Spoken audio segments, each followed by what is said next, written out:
Thank you for being here. I want to talk about today, will the tragedy in Israel and Palestine be used against American citizens to take away your free speech and protest? There's already calls for it in both parties, and I really want to talk about this. And if you guys stay tuned and really listen to what I have to say without anger or emotion, I think you'll pick up a lot of stuff that I'm talking about because I have quite the presentation for you, and I'm going to show proof.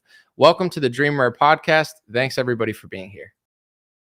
It's the Dream Rare Podcast. Welcome to the show. The way to get the news at the desk or on the road. Let's go. God is great and success in our control. The world is crazy, but we get better from obstacles. What's going on, everybody? So I see Facebook, YouTube, everybody's here. Sounds good. All right, let's get it cracking, folks. Today's theme, I have 6 or 7 things to show you guys. So I hope you stay tuned, listen, and take a peek. Will this situation in Israel and Palestine be used to take away our First Amendment in America? I think it's going to happen. I think both parties are already calling for it. And I'm going to tell you the difference between a free speech First Amendment protest and obviously terrorism, as people are talking about, because a lot of people are saying, no, you don't understand. They're calling for this and they're calling for that.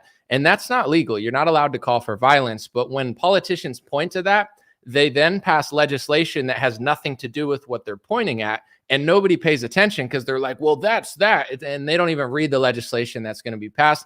So I want to talk about a few things, but I want to start with something that happened pre-pandemic. And I just want to show people why I think I have some credibility and why they should listen to me. Just one real quick. This is one of my favorite tweets, but this was before they locked down America in March, literally before the lockdown. I said, they're going to use this to push medical tyranny, mandated vaccines, government mandated lockdowns, authoritarian power grabs, even bigger speech censorship. Life will never be the same, and Trump doesn't have a magic plan to save you until the end of time. When I said that, people freaked out at me. They said, Anomaly, you don't know what you're talking about. They didn't even announce a vaccine yet. So I was saying they were going to mandate vaccines before they even said they had a vaccine. You know, people said, you don't know Trump's going to do this, or Anomaly, that's a conspiracy theory. You don't know. And the reason I pointed that and pulled that up, wasn't to brag or be like, look at me.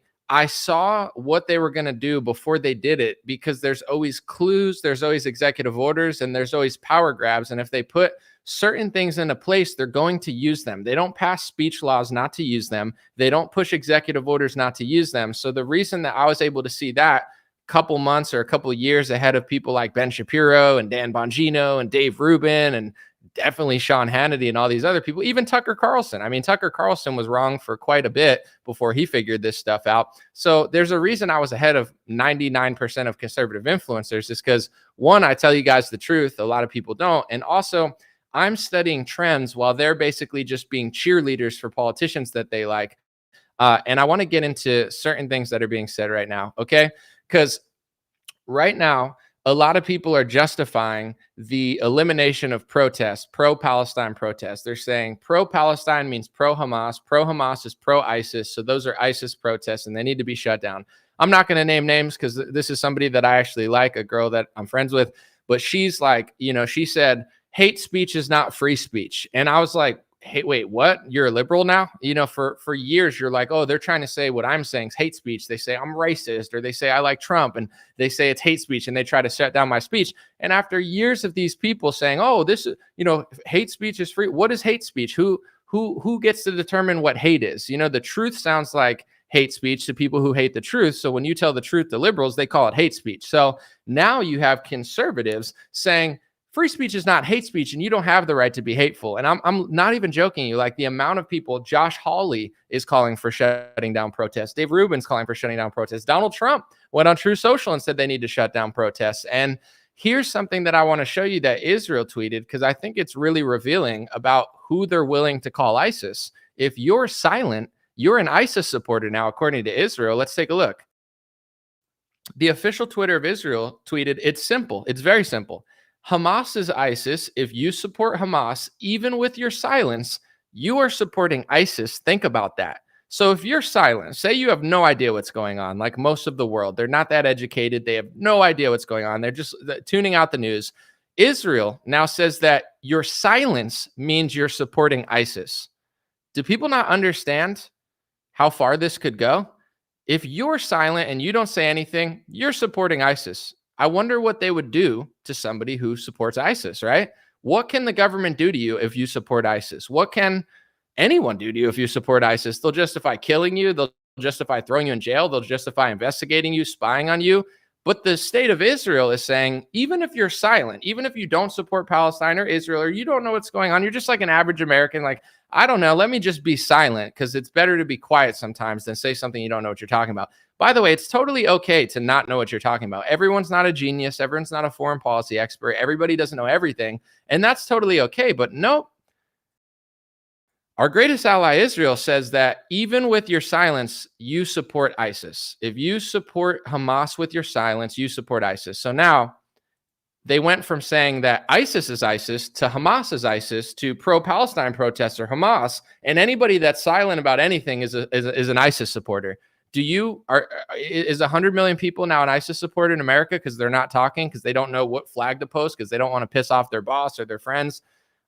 Do people not see the slippery slope and where this stuff is going? Before I get into how the Republican Party is working in unison with the Democratic Party to take away your Constitution, been talking about it since 2019, let's just look at Hamas real quick and multiple articles from the Israeli press, Haaretz and Times of Israel, about how apparently Netanyahu called to support Hamas for years. This is something I'm just learning now, because I'm not really into Israeli politics as far as Netanyahu. I think he's a good leader for his people. But Israel's Israel, America's America. So I don't really look that much into their elections. But let's take a look at these articles. Keep in mind, this is not Alex Jones. This is not conspiracy theory, although I'm not saying that they're always accurate, but this is Haaretz, one of the largest publications in Israel, if not I'm sorry, not largest, but oldest, probably one of the largest too, and Times of Israel. Let's look. So Haaretz wrote just a couple days ago, anyone who wants to thwart the establishment of a Palestinian state has to support bolstering Hamas and transferring money to Hamas, Netanyahu told his Likud party Knesset members in March of 2019.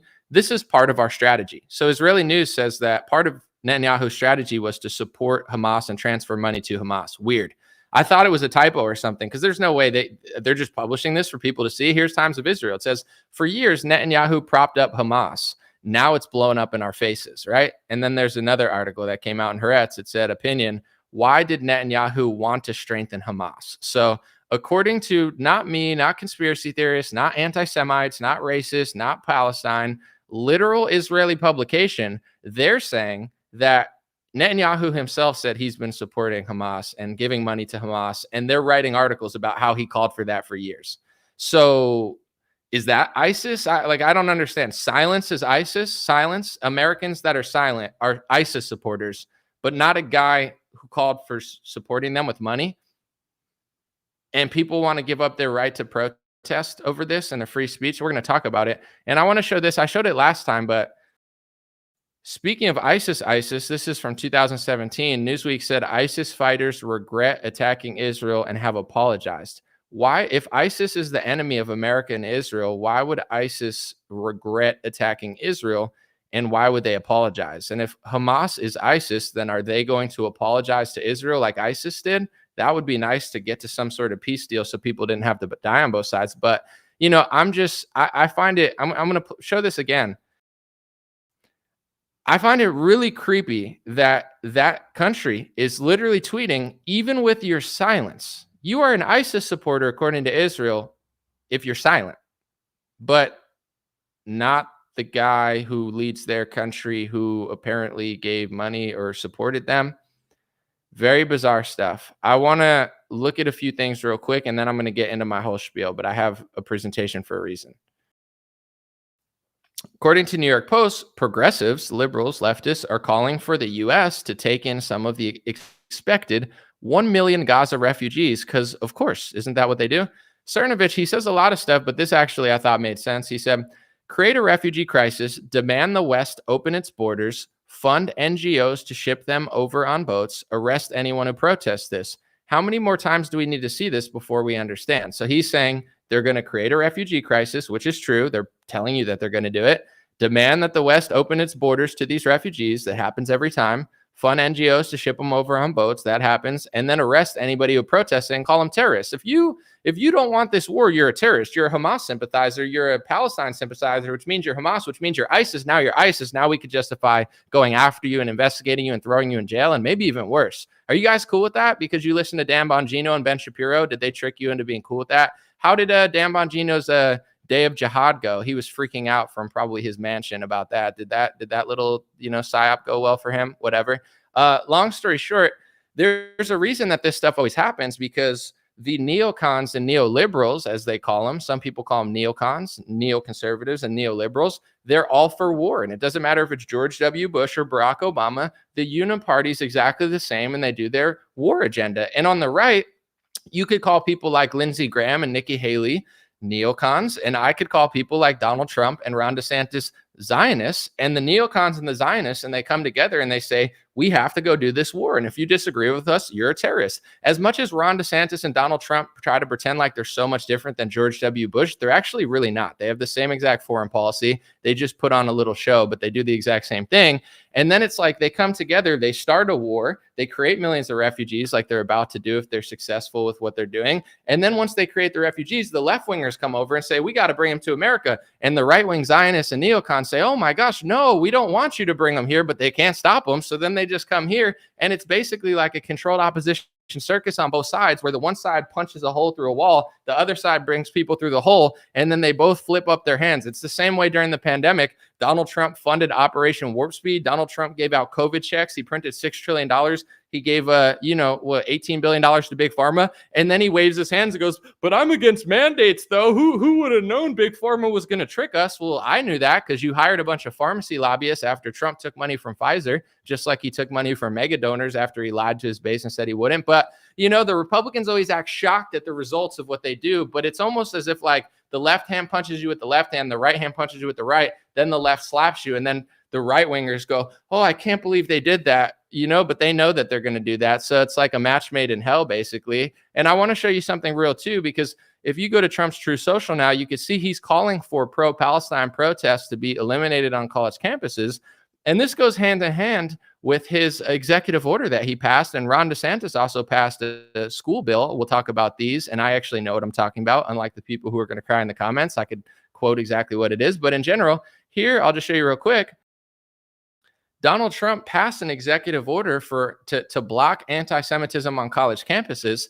And, he's now calling to use the executive order that he signed and saying, we need to shut down these protests on college campuses. He goes, let's do some cancel culture. Go look at his True Social if you can find it. He's literally saying cancel culture only works one way, doesn't it? Like saying, I want to cancel protests. It's not the way the First Amendment works.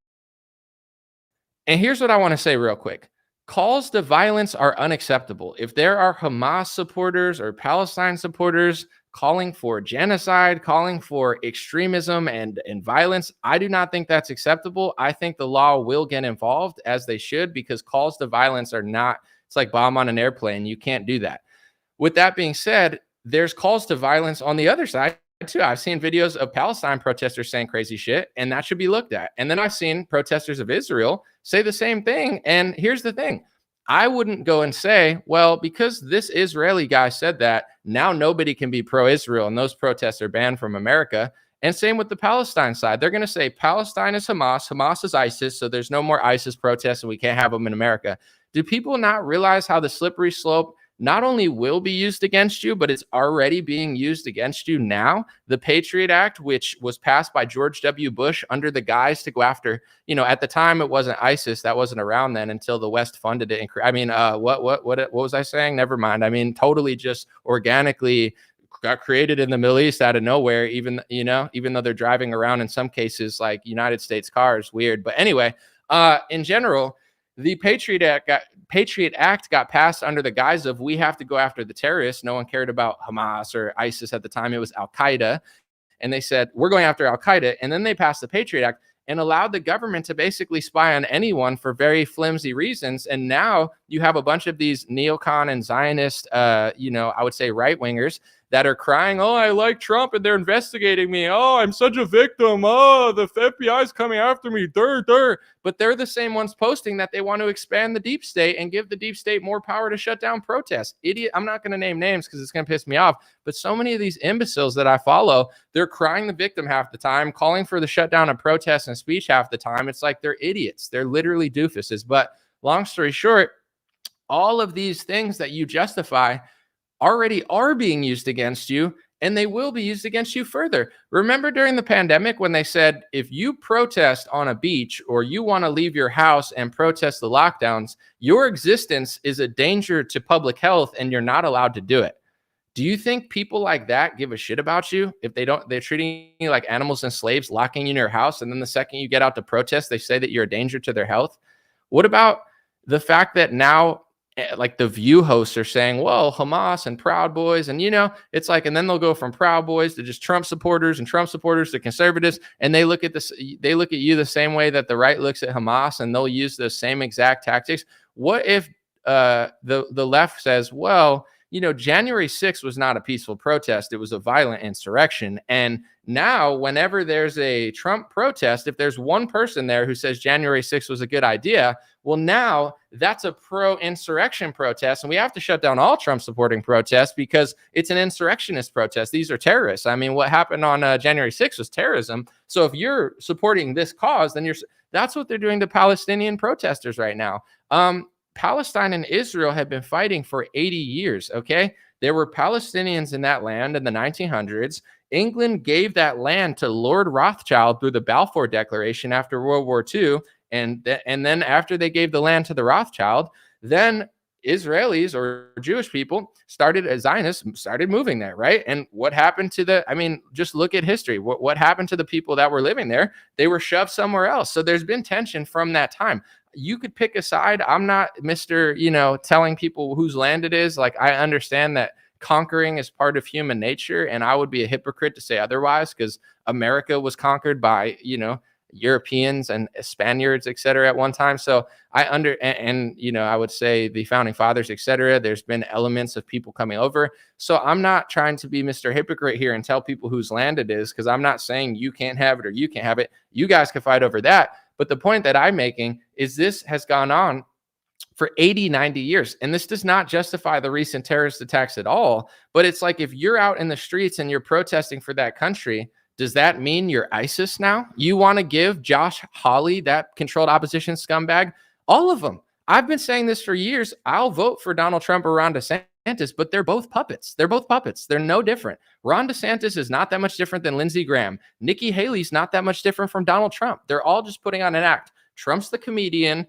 Ron DeSantis is a little bit smarter with domestic policy. But when it comes to foreign policy, they're all controlled. They're all puppets. They'll all sell out your First Amendment for a foreign country. And here's the thing that I get bad press about constantly, even though I'm right, I'm honest, I'm accurate. In America, you're not allowed to put America before Israel. I don't dislike Israel. I love Israel. I love Israelis, but I'm American. So if you say, well, we're going to pass a speech law in America that says you can't criticize Israel in these 10 different ways, and if you disagree, you're an anti-Semite, seems like I'm getting a raw deal because I believe in the First Amendment. But now, because of Zionists like Donald Trump and Ron DeSantis and the entire party and Turning Point USA and Daily Wire, all of them, literally all, Dan Bongino, big idiot. Anyway, they'll come and say, oh, you're anti-Semitic. Oh, you're racist. Oh, you're this, you're that. You're terrible. You're terrorist. When you're like, wait, I'm protesting this First Amendment law. I want to be able to speak freely about any country. But the Zionists and the Republican Party have for years been passing speech laws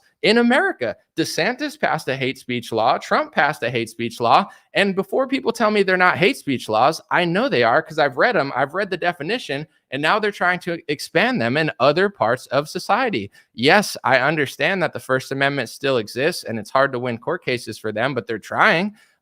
Let's start with the Trump.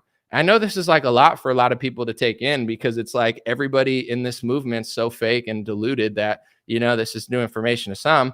But when there's a protest and someone screams out something violent, I do not support that. I don't think the First Amendment supports that. And threats and violence are not the same as protests. I believe that the police have every right to get involved if that's the case.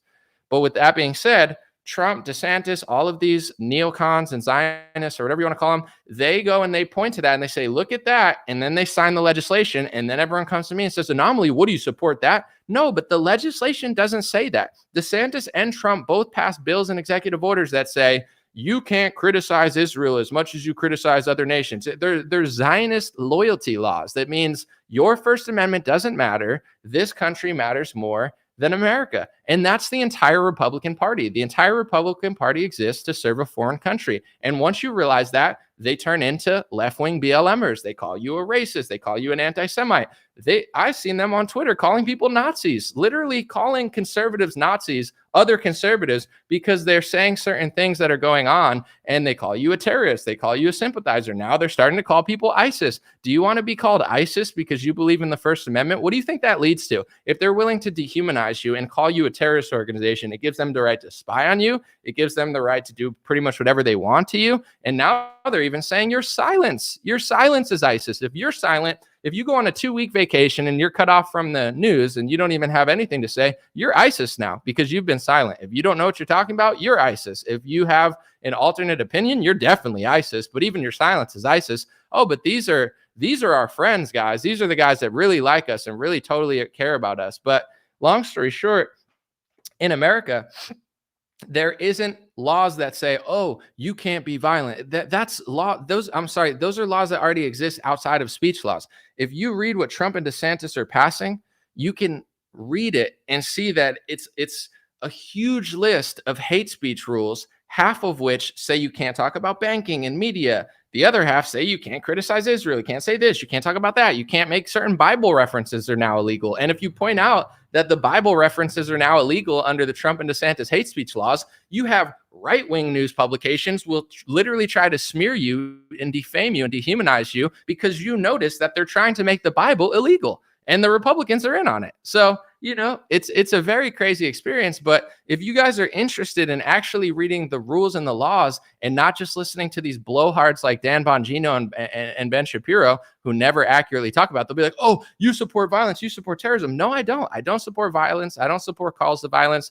But these hate speech rules that are being passed into American legislation don't say that. They say 20 other things that have nothing to do with that. That's just the shiny ball that they use to pass it. The same way no good or no tragedy goes to waste in America. If there's a shooting, the Democrats come out and try to pass gun control legislation. When there's a pandemic, they start printing money. Big Pharma has a product. You know what I'm saying? I'm not saying that these things aren't organic, but whether you think they're organic or not, it doesn't matter. A real tragedy also gets exploited equally. So it doesn't matter. When there's a tragedy, they come in and use it as a shiny ball. Nobody pays attention. They all think it's so righteous. And then 5 years later, they're getting arrested at a protest because they just passed a law that makes it illegal for them to protest in 5 years.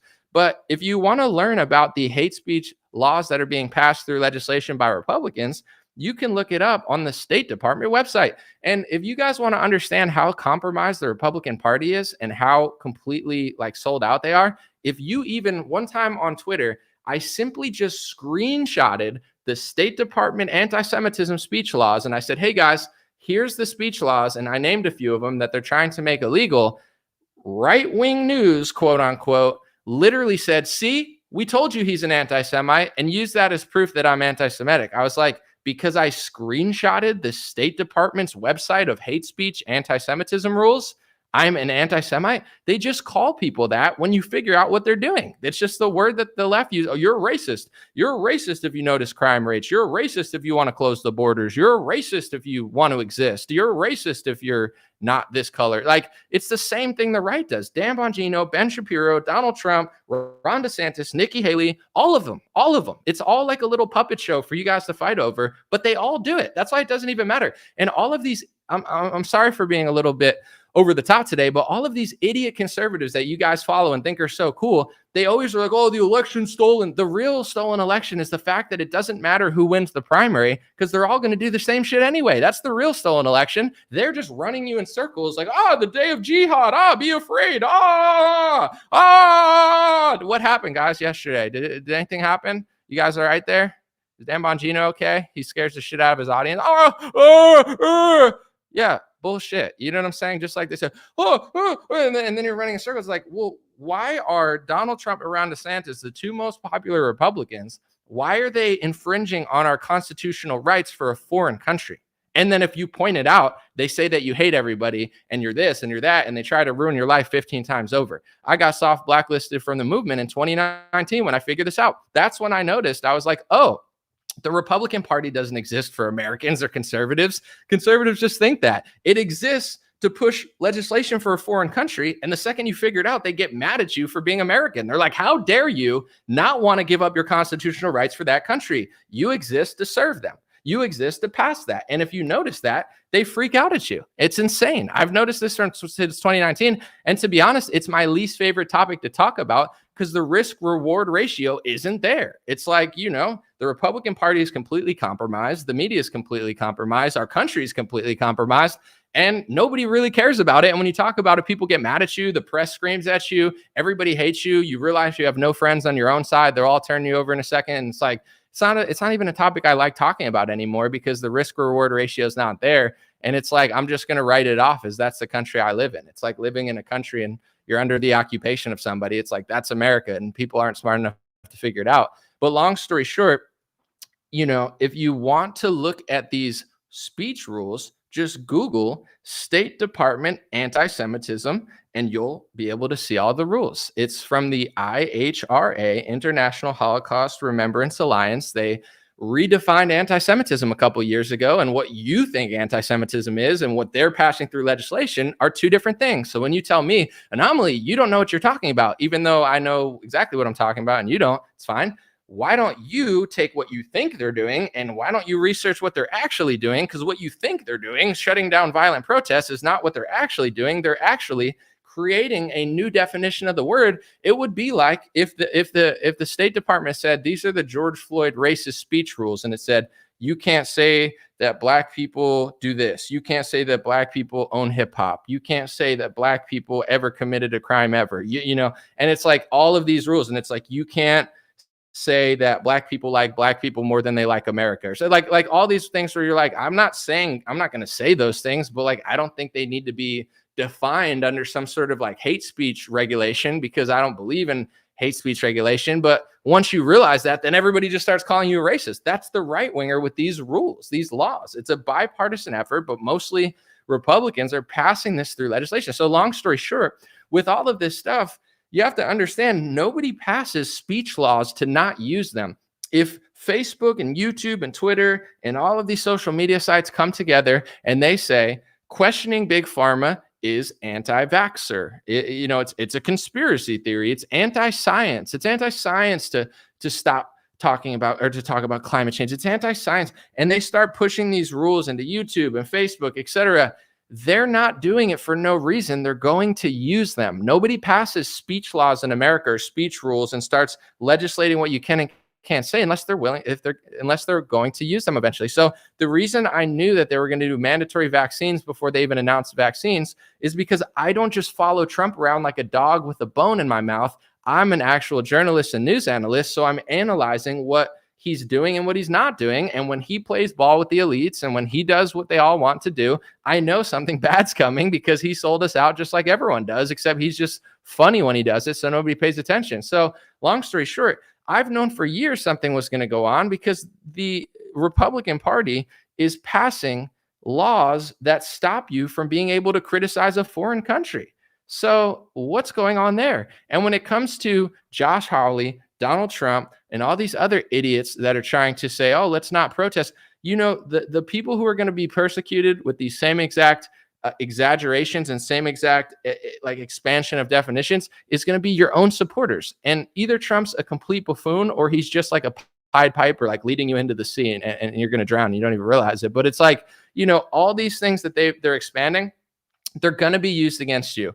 If you say every Palestinian protester, even if it's a Palestinian protest in LA like there was today, and nobody's calling for genocide and everybody's just expressing their support for Palestine, if you say that they're Hamas and they're ISIS and they need to be shut down, the Democrats are going to say you're ISIS too because you did January 6th. You did terrorism against our government, and most Trump supporters that at this point, I just distance myself from these people. And I'm not saying I don't like people who like Trump. I still do, obviously. But I'm talking about like all these movements.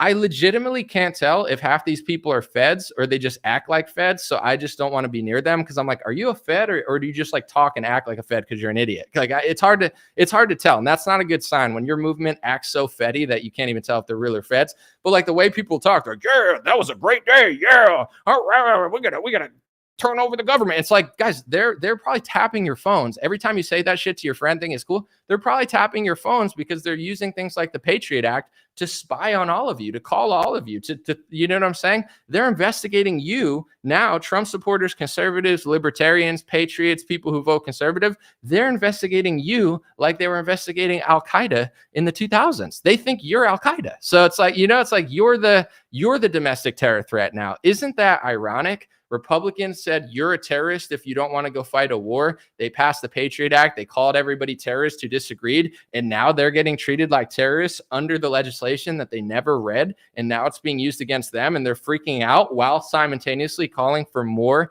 expansion into the police state, calling for the shutdown of protests because they think that every Palestinian protest is a Hamas protest. There's no in between anymore. Okay. Go ahead, shut them all down. Let Donald Trump and Josh Hawley and Dan Crenshaw and Nikki Haley and Ron DeSantis, let them pass speech laws, let them pass bills.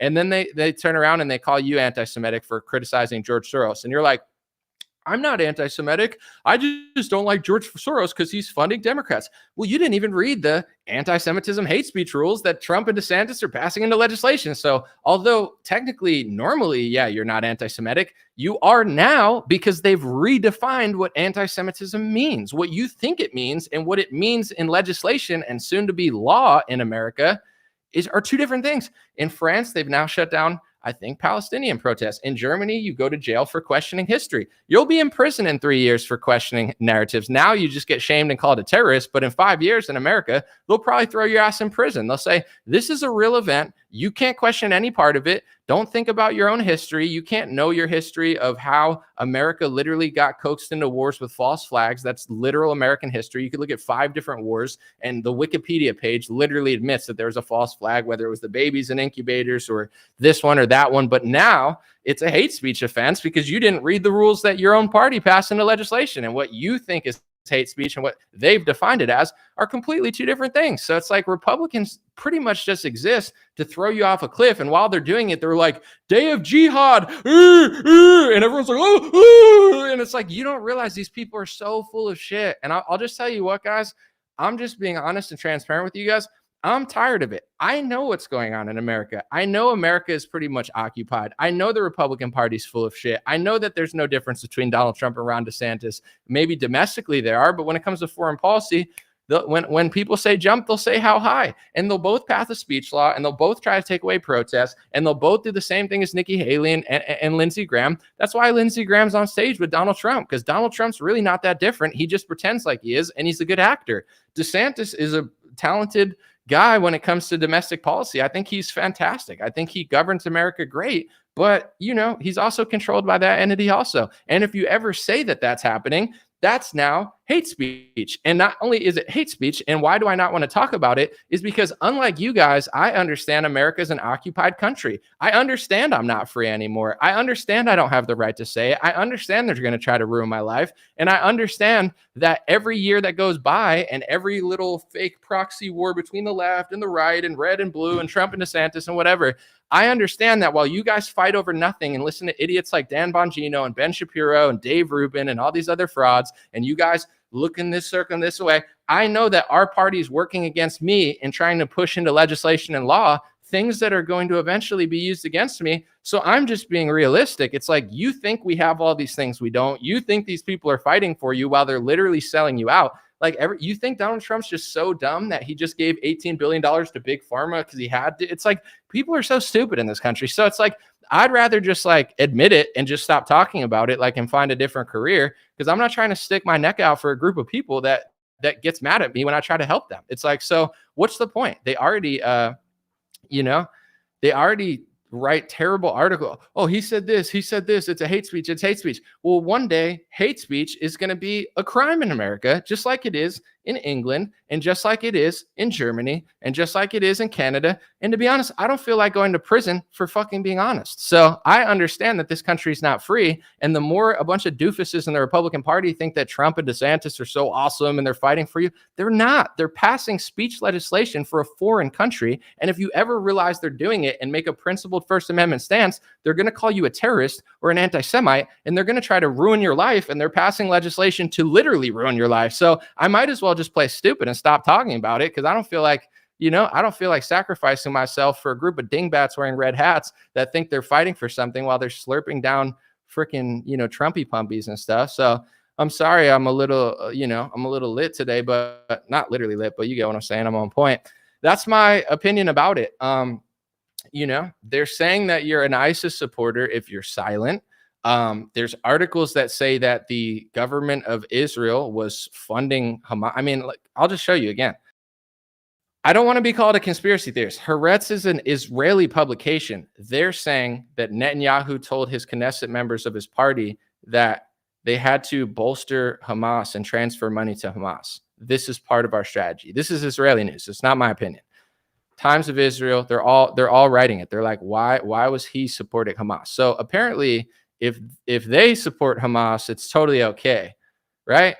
If they prop up Hamas, apparently that's okay. The Israeli government can prop up Hamas, according to Haaretz. Why did he strengthen? They can do that, but remember, folks, your silence means you're supporting Hamas, which means you're supporting ISIS. So you're an ISIS supporter in America if you are silent. So, but they can fund that group, and that's totally fine, apparently.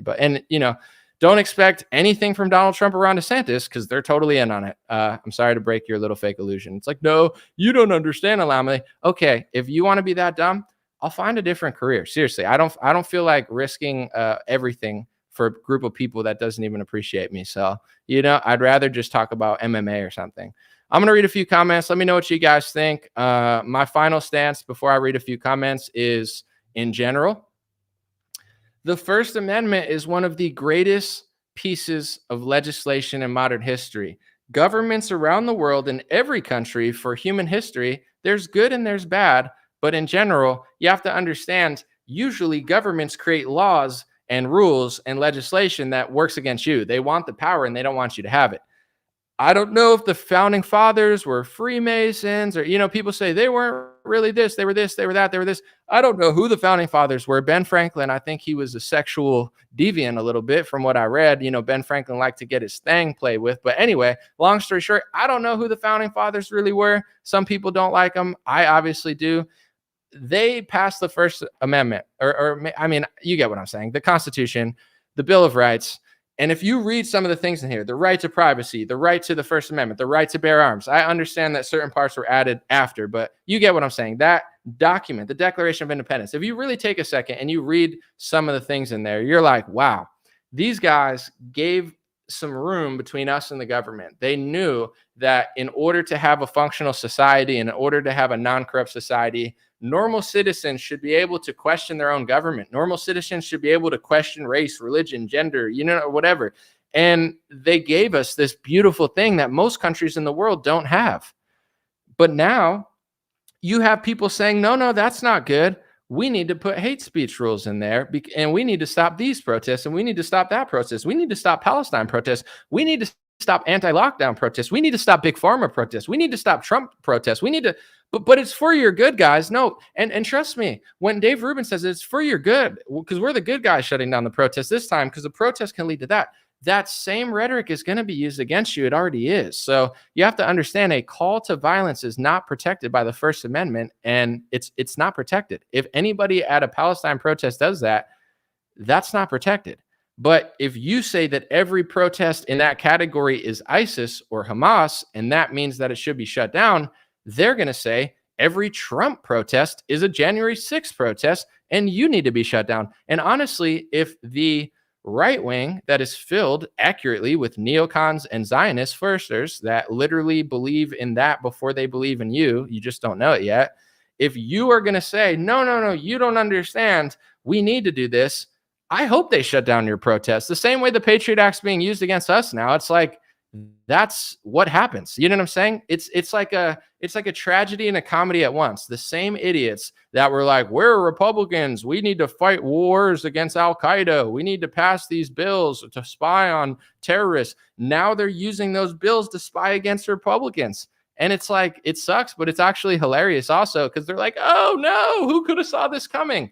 Everybody that knew, everybody that read the Patriot Act. How come when I was 15 years old, I read the Patriot Act and I knew that they were going to spy on you? Because I listened to quote unquote conspiracy theories, AKA the truth, when all of the news was in unison lying to you. Fox News and CNN just fake fight all the time. And then when a war breaks out, they have the same exact agenda. Whether you listen to CBS, ABC, NBC, Fox News, Newsmax, One America, Dan Bongino, Ben Shapiro, Dave Rubin, you know what I'm saying? They're all saying the same thing this week. It's like the same exact narrative in all of them. It's like, wow, they majestically just agree on one topic only.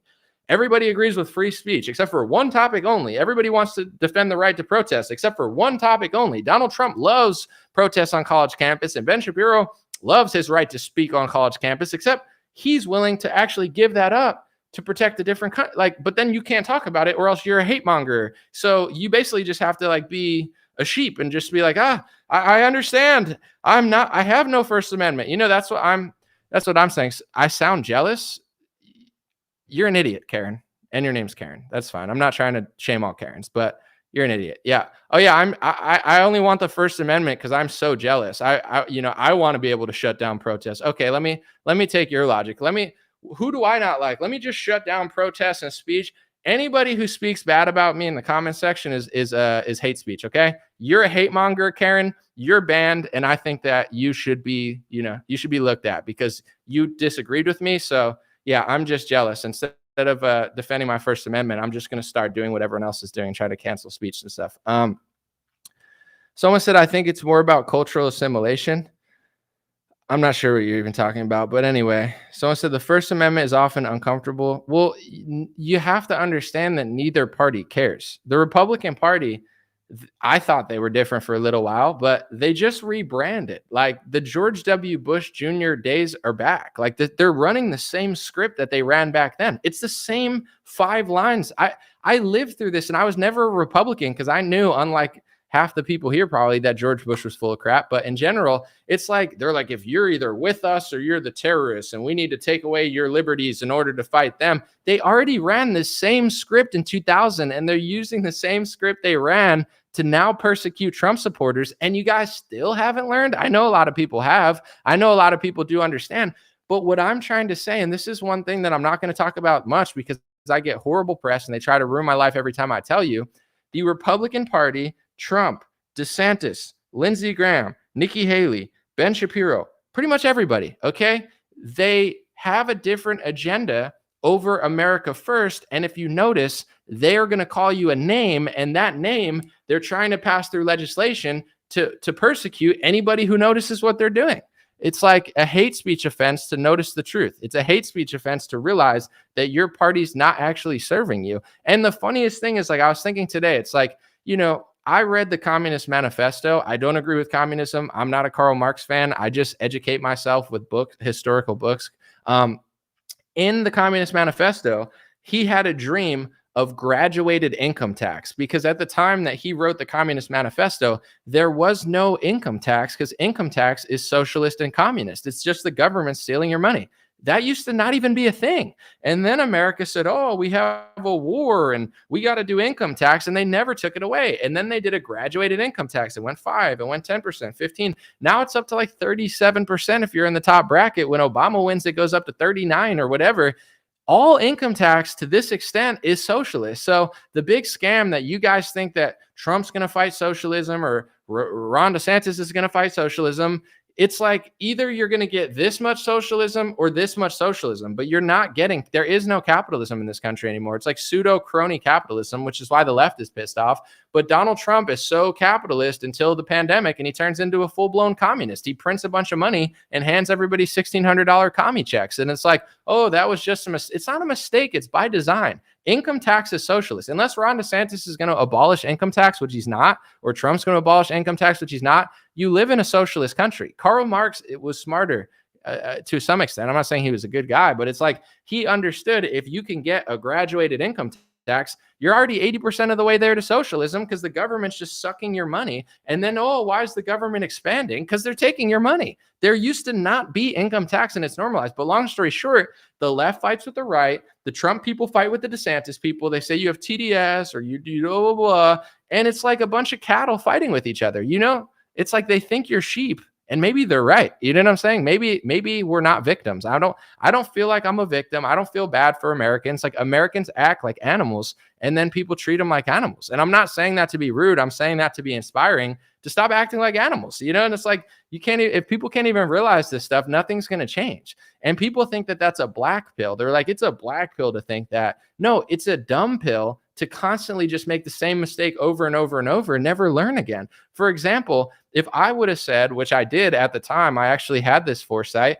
I said the Patriot Act was going to be used to spy on Americans. I knew this when I was a teenager. I knew that the Patriot Act was going to be used to spy on Americans. You know what they called me?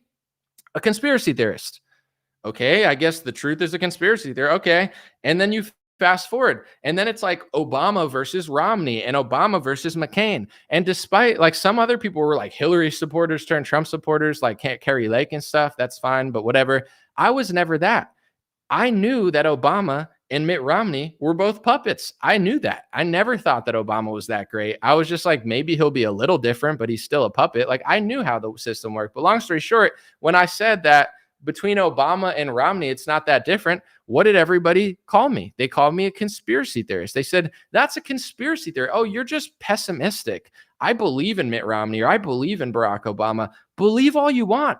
Nobody gives a shit how much you believe because you're lying to yourself. There's very little difference between Mitt Romney and Obama. The only difference is judges, federal judges, Supreme Court judges, and Mitt Romney is closer to a Democrat than most Republicans. So the difference between Obama and Romney is even smaller than the difference between Trump and Obama. You get what I'm saying? Like that election, like legitimately didn't matter. Like that, everyone talks about rigged elections. The elections are rigged because all the candidates in the election are subservient to certain people and you just can't figure it out. But whatever.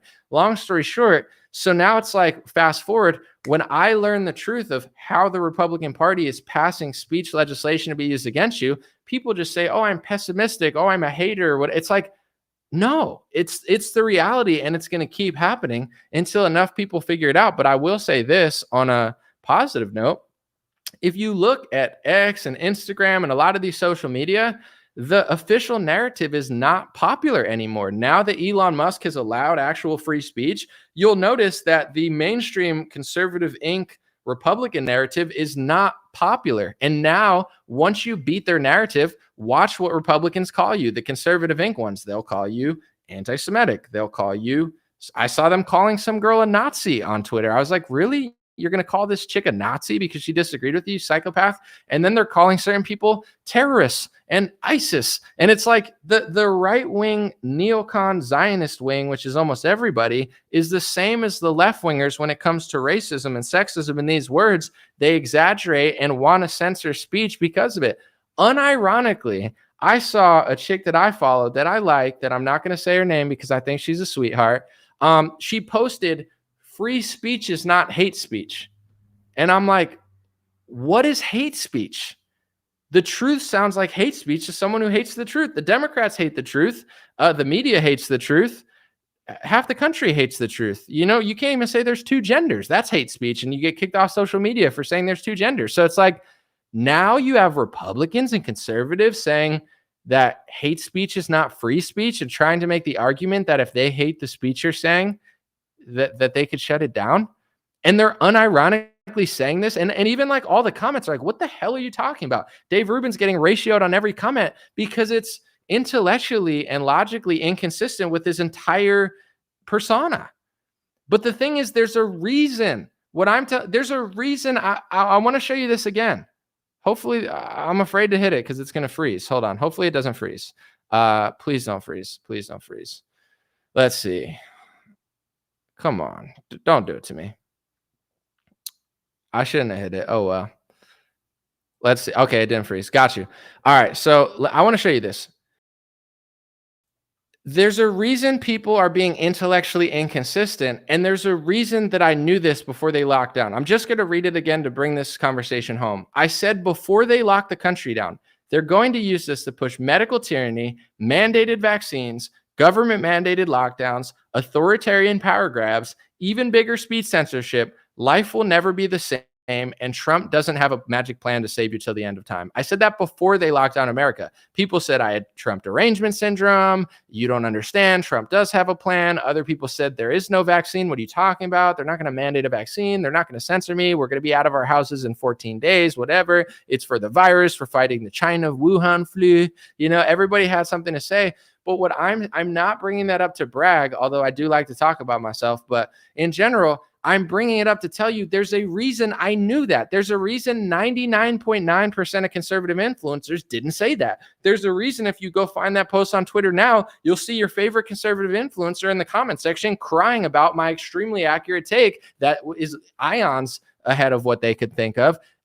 There's a reason I knew that. And the point that I'm trying to get you, I could sit here and act like I'm a freaking QAnoner and be like, ugh, I memorized the numerology gematria code. Trump's gonna arrest the pedophiles on Guantanamo. McCain's alive. He lives on Pluto. The Antarctica. John Kerry's gonna drink a Slurpee, and when he drinks the Slurpee, Trump's gonna send the deep state after him because they're on our side now. Like, I could sit here and act like I'm a magician and I just knew it because I saw a message from Jesus or something. But the reality is I do love my Lord and Savior. But in general, the reason I knew that is because I followed the facts and the logic and the clues, and I didn't just idol worship Trump or hate on him or do some other weird stuff. So what I'm saying with what's going on now, there's a reason Dave Rubin is intellectually and logically inconsistent. There's a reason that Ben Shapiro is intellectually and logically inconsistent. There's a reason Jordan Peterson is intellectually and logically inconsistent. There's a reason that Dan Bongino is completely off on this topic. There's a reason that Ron DeSantis passed speech laws through this country. There's a reason that Donald Trump passed speech laws through this country. You're not allowed to talk about it, so I'm just going to do a hypothetical. Hypothetically, Donald Trump said he'd never take money, which is why everybody liked him. Hypothetically, Donald Trump took hundreds of millions of dollars from a mega donor. And then hypothetically, he passed speech laws that you're not allowed to notice. And it's a hate speech violation for even noticing why.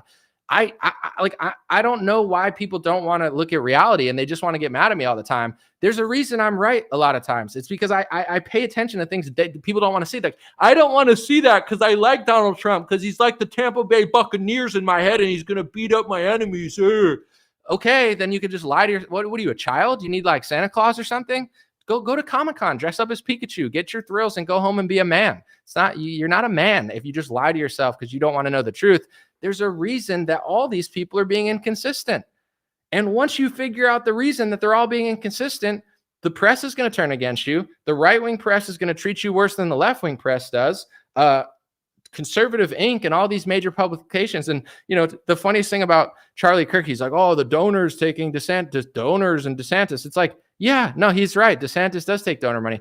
Where do you think Turning Point USA gets all their money? You think it hatches off a tree? They get their money from donors too. But in general, long story short, there's a reason everyone's wrong. They're not making mistakes all the time. Like, Donald Trump didn't make a mistake when he signed Operation Warp Speed or put Fauci on the top. Like, you made a mistake for thinking that these are all just majestic. Oh, Dave Rubin's intellectually consistent about everything except for one topic that he's majestically just backwards on. And now he doesn't believe in the First Amendment. And now he's willing to say that a protest is illegal because they're saying something he doesn't like. Well, who's to say that Dave Rubin shouldn't be kicked off a college campus then? You know what I'm saying? Ben Shapiro. I stood up for Ben Shapiro, even though I think he's a controlled opposition loser who makes some valid points, because I'm actually consistent. I don't want to beat Ben Shapiro by censoring him off the internet, although he'd probably be happy to do that to me. I want him to speak at college campus. Ben Shapiro doesn't scare me, and he shouldn't scare you. Is he a little rude? Sure. Does he make gay people feel uncomfortable? Probably. Does he make Muslims feel uncomfortable? Probably. But this is America, and Ben Shapiro should be allowed to speak on a college campus. But then people like Dave Rubin and Ben Shapiro and all these intellectual dweeb heads or whatever, what do they call themselves? The intellectual dickwads or intellectual dark web. I couldn't remember. Intellectual whatever. All these people that they made their whole career off of, we believe in free speech on college campuses, they'll turn around and say, actually, you know what? Not for these guys. The same argument that you're making for the Palestinian protesters can be used against Ben Shapiro. He's got rhetoric. He wrote articles that literally say he's okay with killing civilians. Literally, Ben Shapiro has written articles that say that he's totally fine with killing civilians. So, I mean, that's extreme. That's like extreme rhetoric where you're like borderline, being like a little too far. But he's allowed to speak on a college campus, and I'll still defend his right to speak on it, because what he wrote in a publication years ago shouldn't ban him from public speech forever, in America. I don't believe that. But he won't give that same luxury to you, because nothing these people say they actually believe. And if the people who listen to them think that they're just making a mistake, you're making a mistake. They get away with it because they know that people are stupid. So, but I will say, and I'm not trying to be rude, most people are waking up. It's a beautiful thing. If you read the comment section on all this stuff, everybody's waking up. So I know I'm being a little rough around the edges today, and I'm like, you people, I'm being kind of a dick, but in general, it's like it's getting to the point where every day, every week, every month, every year, people are waking up. And the more and more people that wake up, eventually the truth is the truth. I believe in God. I believe in the truth. And I believe the truth is like a pillar. It might be unpopular. It might not be fun. People might not like it, but eventually it's like undeniable. And with the internet, especially, that's why they try so hard to censor everything. Because it's like, in a free market of ideas, their narrative around the climate of the planet doesn't necessarily hold up to scrutiny, especially when the rules and regulations that they're doing to stop it are going to destroy farmlands and not even change the climate of the planet.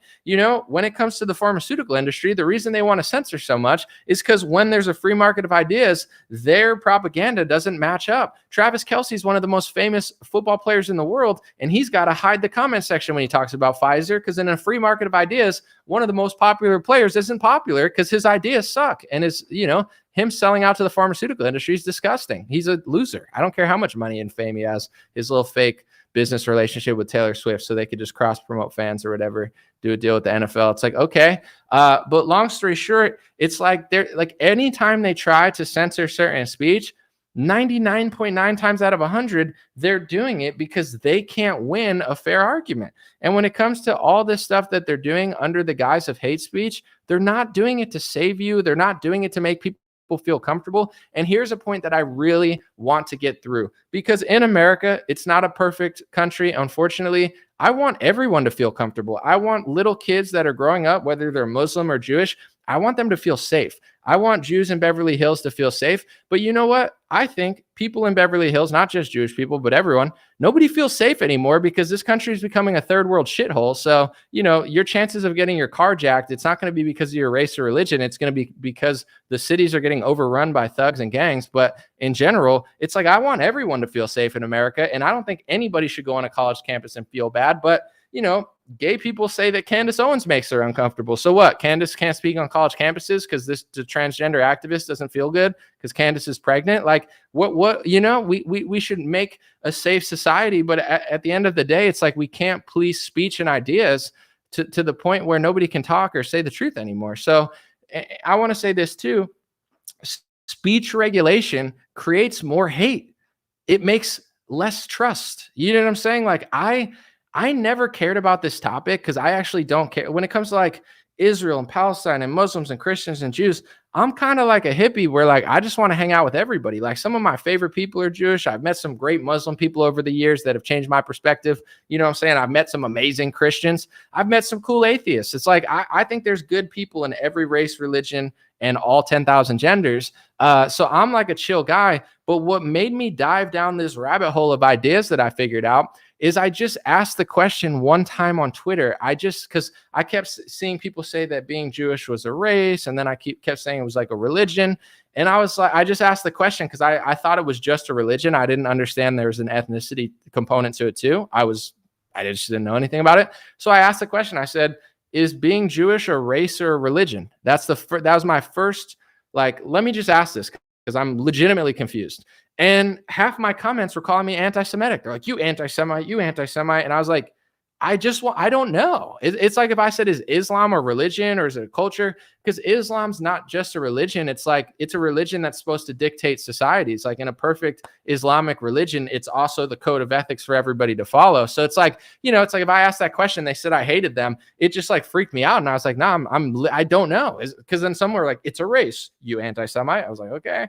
And they're like, it's a religion, you anti-Semite. It's this, it's that, it's both, it's neither. It's like, people just started freaking out at me. So that's when I woke up to this stuff. I was like, what the hell? I'm just asking. I don't care. I don't give a shit what it is to you.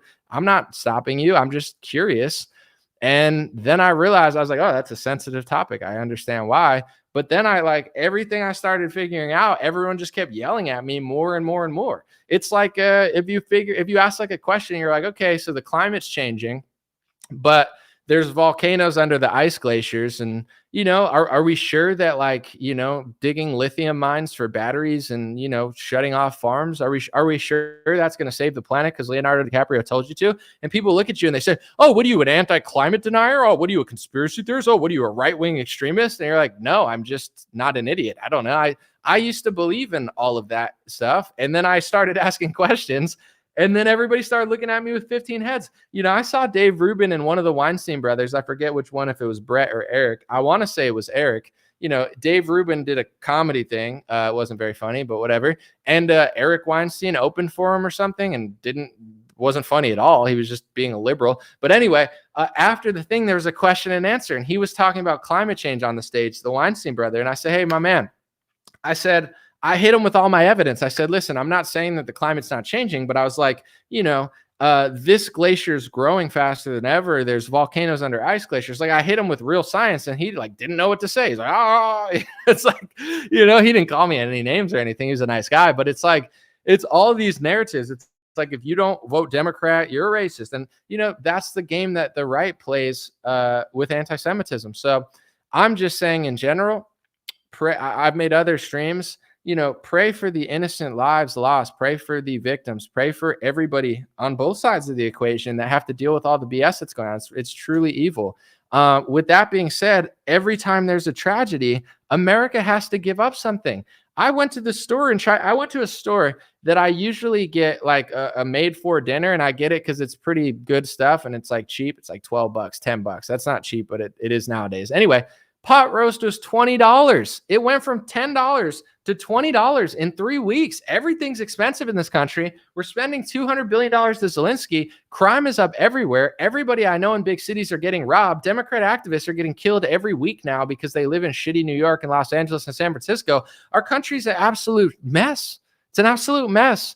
And you're telling me that a foreign country is going to tell everyone that they're ISIS if they're silent on a topic like this is, and you got a bunch of right wingers saying that they want to ban protests and speech over. It's like, dude, this is becoming such a freaking joke. It's like, at what point can an American citizen be like, listen, why can't our country come together over border security, but they could come together over a foreign war? Why is Lindsey Graham more concerned about Ukraine and Israel than he is America? You can't ask these questions because they'll call you an anti-Semite, especially because of Zelensky. But in general, long story short, it's like, isn't that a little weird?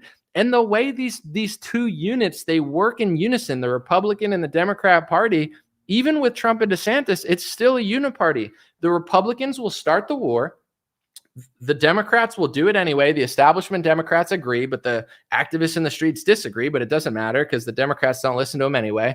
It's like left-wing activists. They think they have a say. They don't. But anyway, it's like the uniparty will start a war. They'll just kill a bunch of people. They'll respond to a terrorist attack and make like millions of people homeless. They'll destabilize an entire region.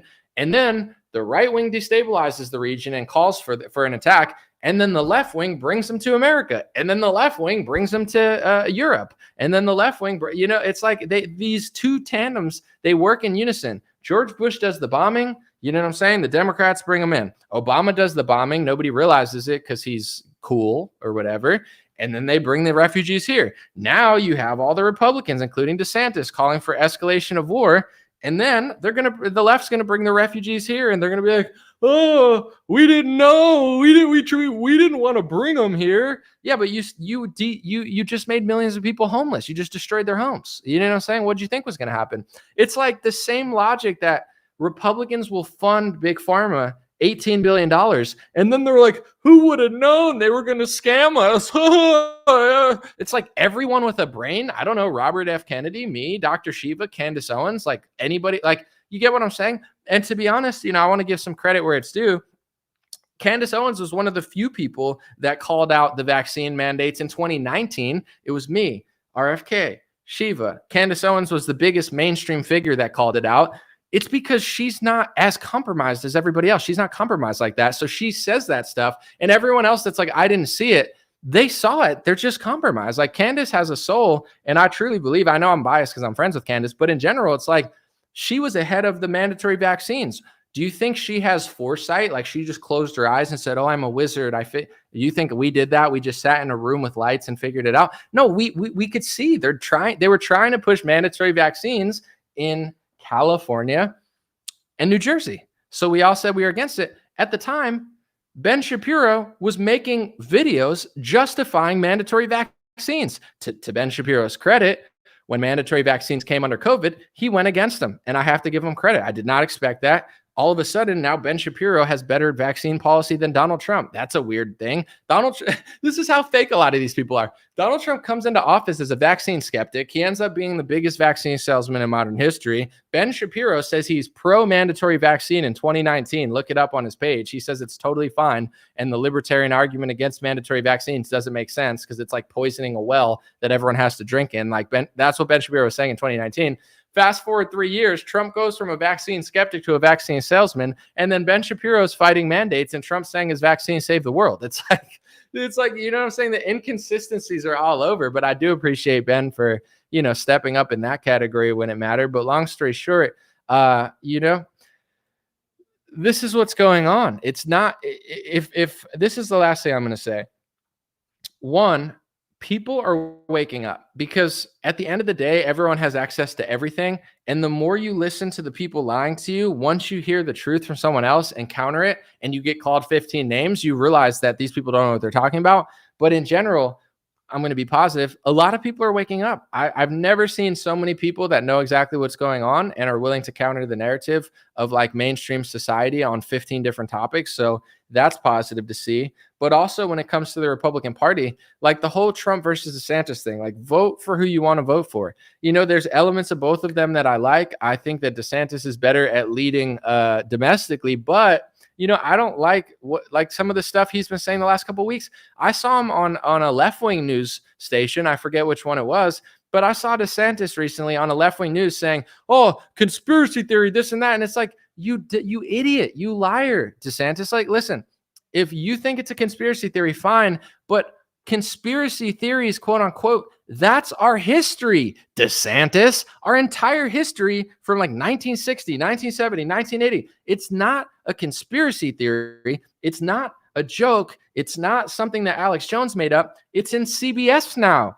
DeSantis. It's on Wikipedia now, DeSantis. It got released in the JFK files, DeSantis. It was exposed that the incubator story from the Gulf War was a woman from an embassy. She was the daughter of somebody overseas, and she planted that story to coax America into war. So you don't have to agree with somebody who disagrees with the narrative, DeSantis, but you scumbag just basically bashing everybody and be, oh, this has no place in our party. Well, then you just lost my votes, DeSantis. Kiss my ass. I hope Trump beats you by 40 points, even though he's a sellout too.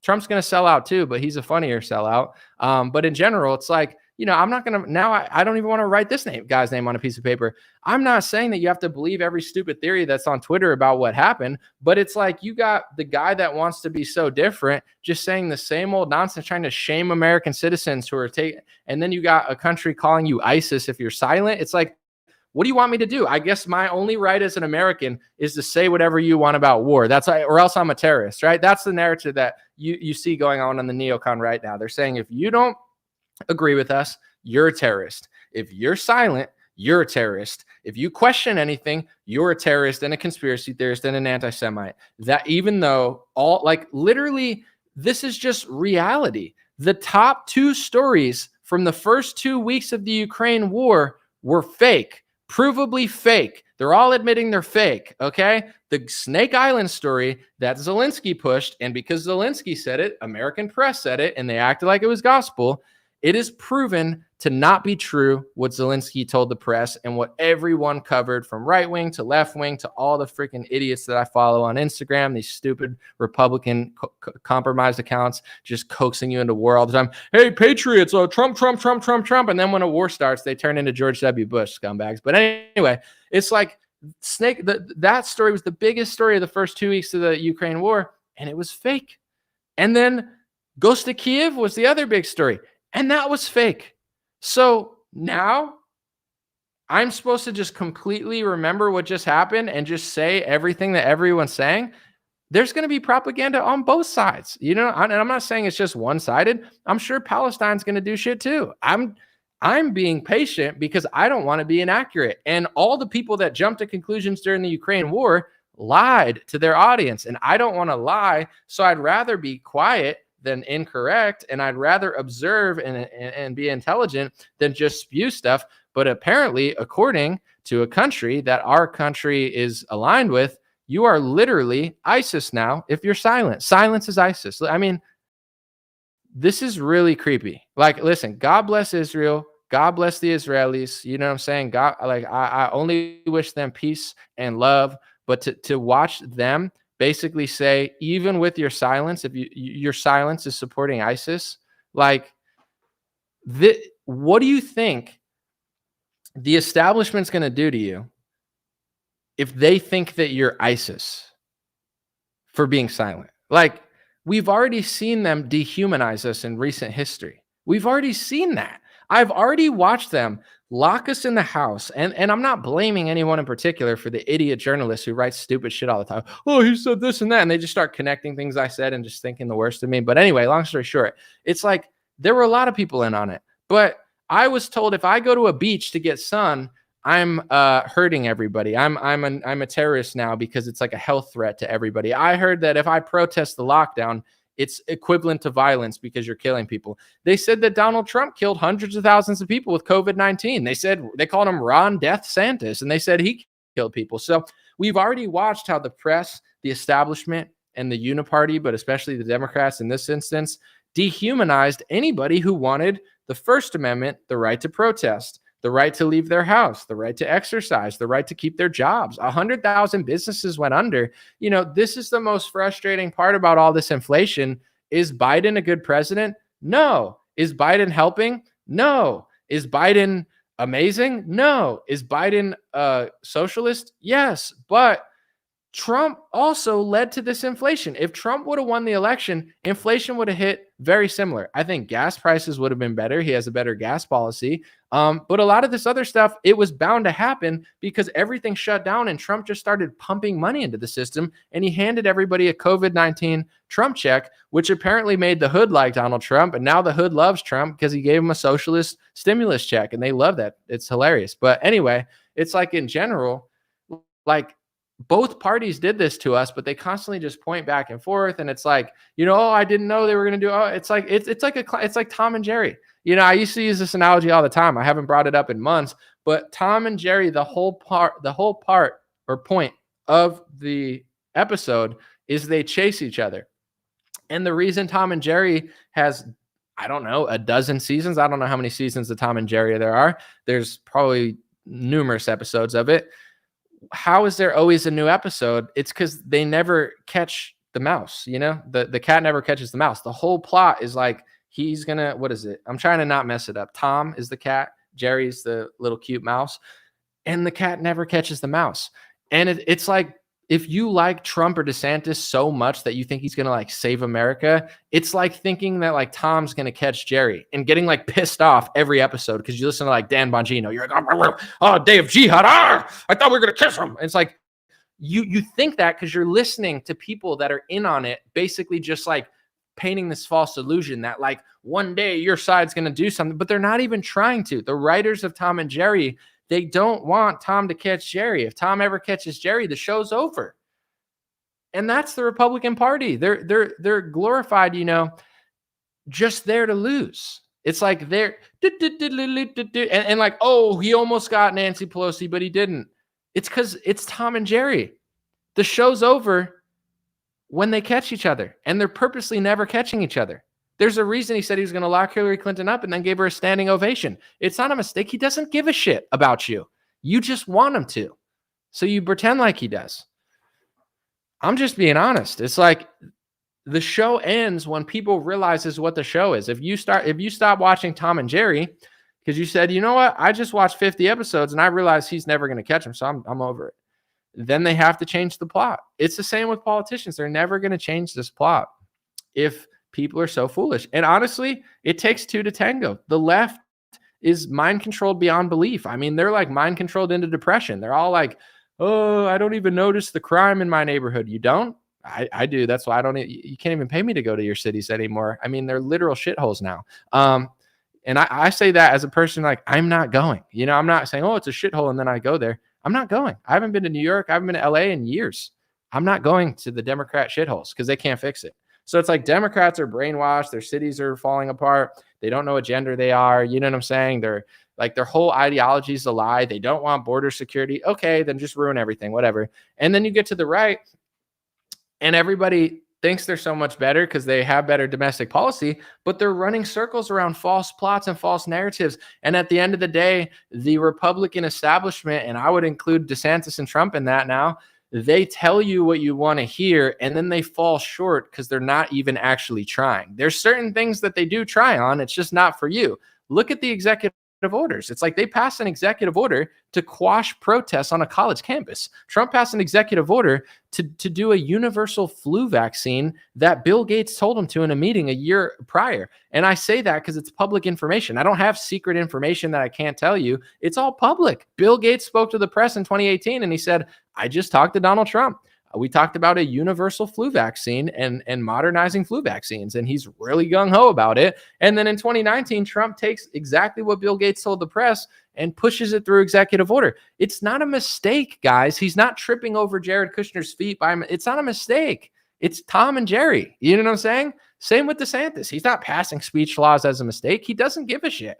He'll do what he has to do in America, but he'll always play ball in that direction. And it's fine until it's not fine. You know what I'm saying? Like, it's like with America, Trump was doing good until he wasn't doing good. You know, he was crushing until he wasn't. He was, you know, the economy was up until it was down. And it's like, we could think that was just a mistake from China to get him out of office. That's a stupid narrative. That's a fake narrative also. It's like, oh, the China did it to America. You mean the Chinese lab that America was also funding? You mean the Chinese lab that America was working in? That one? Yeah? No? Do you ever hear Trump take American credit for it? No, because America blames China. China blames America. He calls it the Wuhan flu. They say you did it. You know, Fauci says this. They say it's like Tom and Jerry. Everyone's got a narrative because they're all, you know, and even if it was China, although America was involved in that lab, if it was China, China didn't lock down America. America could have kept their country open and we could have ran circles around the Chinese government. And to those who say we couldn't, we're the United States of America. We're supposed to be the freest country in the world.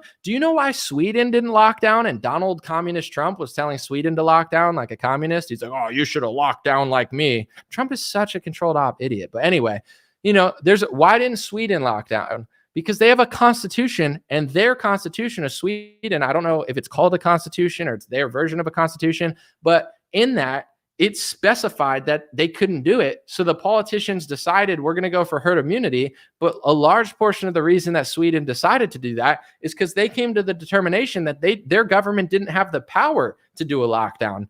You would think America would be ahead of Sweden, but Donald Communist Trump told Sweden to lock down and we locked down. And he said that he quarterbacked it. And then he said he never did it. It's like, what the hell? You get what I'm saying? So it's like, you could say that the China virus made Donald Trump give $18 billion to Pfizer and Moderna. Oh, the China virus made us shut down. Oh, they didn't make us do anything. We did that all. You think that we couldn't have stayed open like Sweden? We could have, but we didn't. You know what I'm saying? But long story short, either you tell yourself that these are all mistakes. It's the same as watching Tom and Jerry.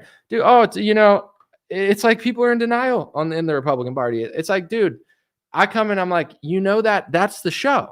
The show is the cat chases the mouse, but he never gets there. That's the plot. He's never going to get the mouse. He's almost going to get him every episode, but he's never going to actually get him or the show would end. If he just ate the mouse, it's over. They got to make another season of this, dude. And then like the Republicans are like, no. Tom he almost got the mouse, but Jared Kushner tricked him, or Fauci tricked him, or all his advisors tricked him, or Hillary tricked him. He's playing 5D chess. He gave him money to expose him. It's like they're in denial. It's like, okay, then keep watching. I like Tom and Jerry. It's one of my favorite cartoons. But in general, it's like people are in denial in the Republican Party. But the interesting part, and all I ask people to do at this point is read, have conversations with people, read what other people are saying, and counter it with what you already know. Because at the end of the day, dude, it's not popular what the Republican establishment is doing. Dave Rubin says he wants to get rid of protests. Everybody in the comment section is ratioing them. Everybody that's saying something stupid, people are awake now. You can't run the George W. Bush, war in Iraq playbook and expect everyone to believe. We already lived through that. And it's especially sloppy because with the Ukraine war, we just lived through 2 fake stories in 2 weeks. And I'm not saying every story out of Israel and Palestine's fake. I think a lot of them are real. I'm just saying it's like, you can't shame people, even if you disagree and think it's so terrible. You can't shame them for being skeptical when we just went through a new war a year ago, and the first 2 stories out of the Ukraine war were provably fake. How are you going to shame people, whether it's DeSantis or Shapiro, for being like, and then call them a terrorist if they're silent? It's ridiculous. It's absolutely ridiculous. It's like if they tried to shut down the world because of a pandemic, they wouldn't be able to do it now because they already did that. You know what I'm saying? Like that worked because it was never done before and it was confusing. The war in Iraq worked because it was a different time. America was good. When America's good, everybody believes that we could go bring good around the world. Well, America's good. We're watching Power Rangers. We're watching Saved by the Bell. It's pretty safe. New York's cleaning up. Giuliani's doing a good job. It makes sense. Let's go give Afghanistan our schools. But when your school is trying to transition your kid and change their gender behind your back and throw you in jail for disagreeing, you don't think anymore that we're going to Palestine to give them gay flags or Afghanistan to give them schools. Nobody believes that shit anymore. Not only is it the same narrative they used during George W. Bush with the, oh, you're a terrorist if you disagree and we need to spy on everybody and shut down protests in order to find Al-Qaeda. Not only is it the same narrative, but at that point, America was good. The economy was good. The schools were good. It was safe. The cities were starting to get cleaned up. The racism was probably at an all-time low naturally because it wasn't being forced down our throats all the time. And everybody actually believed naively that America was so awesome because it was awesome internally that we were going to go overseas and give everyone our awesome, but that was never true. It doesn't work anymore. No one even likes our schools. Why would I want to go to another country and give them our school when I wouldn't even go to our school? Most smart parents want to homeschool their kids now because our schools are so trash. You know what I'm saying? They'll literally like sexually abuse your kid and then arrest you for disagreeing. Like it's that crazy now. They're like, no. They have laws on record that the teacher can't even tell the parent if the kid wants to switch genders. Like you can't even tell the damn parent. If your school can't tell you if your kid switches gender, your kid shouldn't be in that school. It's not a school. You know, so at that point, it's not a school. It's like your kid's being held captive from you. That's insane. So you want me to believe that we're going to go somewhere now and fix it? Yeah, right. And also, we just spent hundreds of billions of dollars on a war in Ukraine. For what? And I get it. I get that Iran and Qatar, it's a dicey situation out there. I totally understand. But the American people are just not buying the same script anymore. And if they tried to launch a new pandemic, it wouldn't work anymore. I'm not afraid of that either because they already did it now. And if they did it again the same way that they just did it, too many people wouldn't listen. Even now, what's the booster compliance at? It's not very high. They need, that whole thing. People think that was organic. Is this a conspiracy theory too? That one of the most famous football players in the world does a Pfizer commercial. 4 days later, Taylor Swift, the most famous woman's on a stage. He's in Pfizer commercials in the television. She's got ads running for the multi-billion-dollar tour that she did. It's the most rich tour ever. She's like an economy. Taylor Swift is like Iran. No, I'm just kidding. Taylor Swift is like a country at this point. She's got an economy bigger than some countries for her freaking tour. But it's like, I'm just supposed to believe that happened. These people are so desperate to get vaccines in little kids that they just put a really popular football player with the woman who has more little girls liking her than anyone, and he's the Pfizer guy. Yeah, right. Okay, that's just totally organic. Just happened out of the blue. Yeah, right. Okay. But anyway, it's like if they try to do another lockdown, I don't think it would work in most areas because it's the same playbook. So, God bless you. God bless your family. God bless America. God bless the world. God bless Israel, and God bless Palestinians. Like, I don't want anyone, Israelis, Palestinians, God bless both. I don't want anyone to get hurt. I know that's a controversial opinion. I know that's now going to be considered like an offense now that you actually care about kids on both sides and innocent victims on both sides. But it is what it is. Like, at the end of the day, all I have in this world is my soul. I mean, I have a lot of stuff, but in general, it's like, I'm not going to be a liar. You know what I'm saying? You can't pay me to lie. You can't scare me to lie. I'm not going to lie. I'm either going to shut up and say nothing or say the truth. Those are the only options I have. Sometimes I shut up because silence is golden. Like the Four Seasons said, if you've never heard that song, the Four Seasons, silence is gold. But you get what I'm saying? Like, there's nothing wrong with good silence sometimes, not because you're a terrorist, because sometimes everyone doesn't need to talk about everything. Everyone doesn't need to have an opinion. My opinion doesn't matter. To those who don't like my foreign policy, guess what?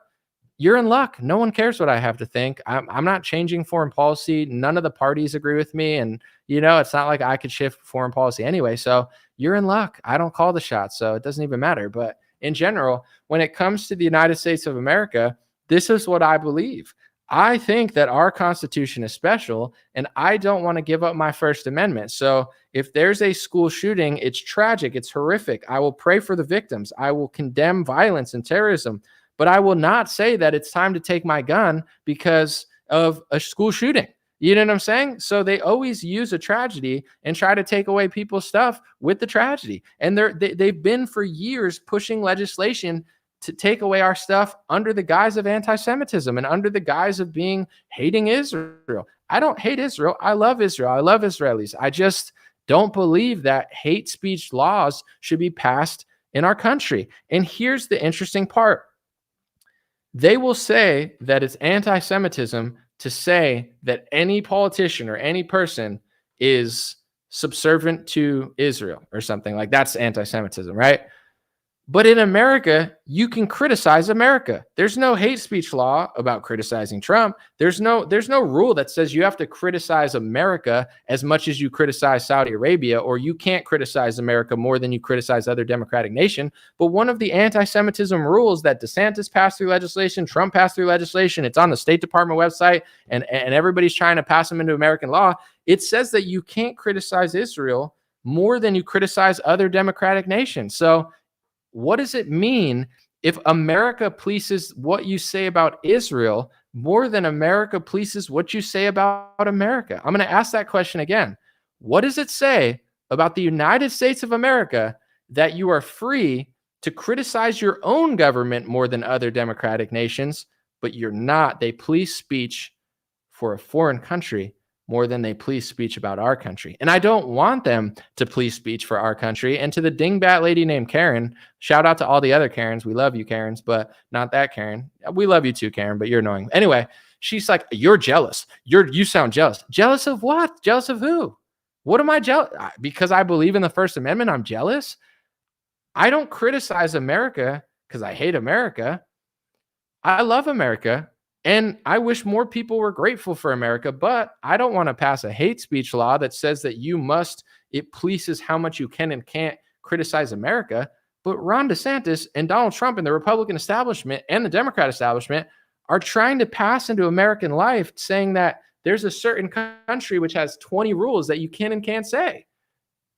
So it's hate speech to say that this is happening. It's hate speech to notice. It's hate speech to tell the truth about it. It's a hate speech offense to admit that it's happening. And Josh Hawley, Donald Trump, Ron DeSantis, blowhards like you know who, they're all either completely oblivious, either they're way stupider than they act like they are, or they're in on it. Because at this point, it's obvious. It's been happening for 4 years in this party. There's no possible way they can't know. If they do everything that I do every day, they know. They're not stupid. They don't care. They're inconsistent for a reason. Why? I don't know. Tribalism? Connections? It's like, if you're part of something and then you criticize it, maybe then they won't let you be a part of it. I don't know what it is, but you guys can figure it out. You guys are smart people, but I'm not jealous. I'm not hateful. I believe the First Amendment's important, and I know that they're going to use this tragedy to take away our rights. And the Republican Party is worse now. It's like, dude, I can't believe this is happening. But a lot of people do get it. So I'm not trying to poo-poo it, but like it's like this is why I used to not be a Republican. I joined the Republican Party because I thought it was different. And I'm almost forced to vote Republican because the Democratic Party is so disgraceful. There's nothing there. It's not the Democratic Party of like Clinton or freaking Kennedy or anything. And I'm not saying Clinton was like the best, but honestly, Clinton was probably better than half the Republicans now. Like Democrats used to be moderate. But anyway, long story short, like I can't vote Republican. There's nowhere for me to go. I can't vote Democrat. Democrats suck. They suck at like everything. I'm not voting Democrat. But I thought we were past the George Bush era. We're not. It's literally like now, this is how stupid people are.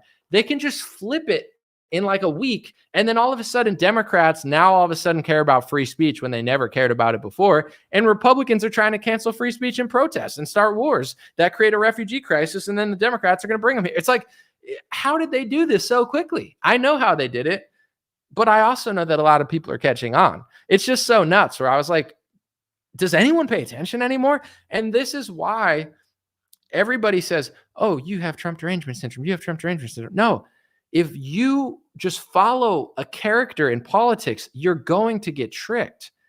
You got to read the legislation. You got to figure out what's going on. If you're only like when I listen to the people that like Ron DeSantis on Twitter, most of them are very annoying, and it's like an idol worshiping of Ron DeSantis, the same way they hate that the Trump people do it. And it's like they're just professional DeSantis dick riders, and like they just fight with Trump people all day. And the Trump people are like professional Trump dick riders, and they just like fight with the DeSantis people all day. And it's like, does anybody have critical thinking skills anymore? And then one night something happens, and then I see people that say, oh, free speech is hate speech. It's like, what the hell? How did they do this so fast? It's so crazy. And I remember the funniest thing too is like when Trump surged in the polls, it was like the craziest thing to me because like for 3 weeks, everybody was like, dude, Trump kind of sucks now. DeSantis is doing better.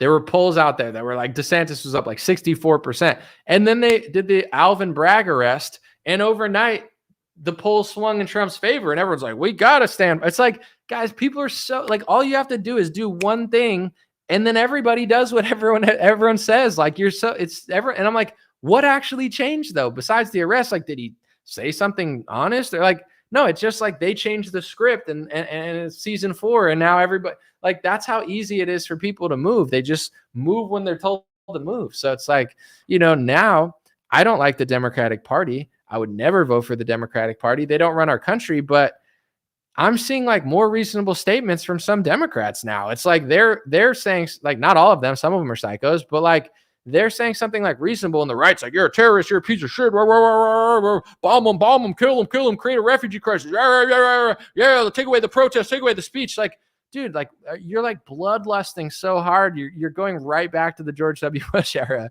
And it's like, what the hell?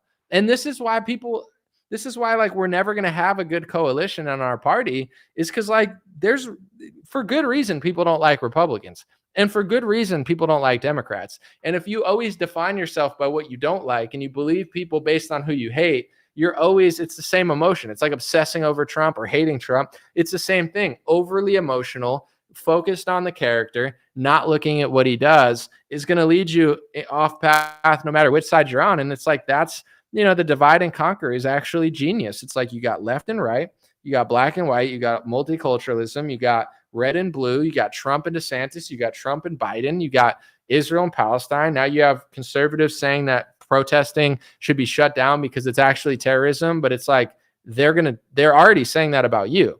So you don't want to think about this a little more, because if someone makes a call to violence, that's not protected by the First Amendment, and I don't think it ever will be. Okay. But if one person does that at a protest and there's 10,000 people there, do you shut down the whole protest because that one person did that? Or do you arrest that one person, or you detain them and talk to them? Or like, you don't want to think about that a little bit, because there could be a Trump protest, and one person at a Trump protest could call for violence, and that person could be a plant. If you guys determine that one person saying that at a protest, you can ban a protest from a country like France is doing now, and other countries are doing, and they're trying to do in America, then all they have to do is plant one person there, say some crazy shit. It could be a Fed or whoever, and then it could be the other side, it could be a Democrat, whatever. It could be an idiot Trump supporter, whatever. And they could shut down your whole protest. So you don't want to think about what you're doing. If there's an entire protest on the street of people calling for violence, that's not protected by the First Amendment. That's insane. And I'll agree with you. That's frightening and should be looked at. But that's not what's happening everywhere in the country right now. They're not doing that. You know what I'm saying? And if someone is doing that, they should be looked at and talked to. But if one person does it like I saw an Israeli guy in the street saying he wanted to kill all Palestinians. Do you think I would say, oh, shut down every Israel? No, Israelis have the right to protest. If they want to go in the streets and wave the Israeli flag and say, you know, we need to be heard and our plight needs to be heard, that's protected by the First Amendment. And one bad egg in that group or two bad eggs doesn't mean you shut down the whole protest or ban all nationwide protest. Like, you get what I'm saying? Like, it's so easy to exploit that. It's like when there's a shooting, it's like, well, that means we need to take away guns. It does. That's what it means. And you got Republicans like Dave Rubin, you know what I'm saying? Dave Rubin sandwich. Reuben sandwiches are, yeah, that's what you want to do, Dave. That's cool that France is banning protests. You idiot. But he's not an idiot. He's not stupid. He's logically and intellectually inconsistent because he never believed what he was saying in the first place. It's rules for thee, not for me. Just like the Democrats, you know, it's like, I believe in this unless it comes to my ethnicity and my religion, and then I don't believe it. He tricked you. Ha ha. That's what they do. It's like, all right, Dave, thanks, dude. You know, same with Trump and DeSantis. They're like, we believe in college protests, just not for that. Okay, so you don't want to think about it a little bit. You're going to say every pro-Palestine protest is a pro-Hamas protest, is an ISIS protest, and your silence is ISIS, and it needs to be shut down and banned. Yeah? Well, don't cry to me when they do that to Trump supporters. Every Trump protest is a January 6th protest, and every dingbat at a Trump rally who yells something stupid is reflecting on all of you. And if anybody says something, you know, that's over the edge, then the whole thing needs to be shut down nationwide. No, you don't want that. I saw one guy post, why aren't these people being investigated? You want the feds to investigate a Palestinian protester? And then in the next post, you're crying that the feds are investigating you. You don't see the duopoly there. You don't see the, what is it? A tragedy, a comedy. No, you don't see it. You don't get how that's already being weaponized against you. They literally think, some branches think that the biggest domestic terror threat is Trump supporters and religious people. And they're investigating you like you're ISIS now.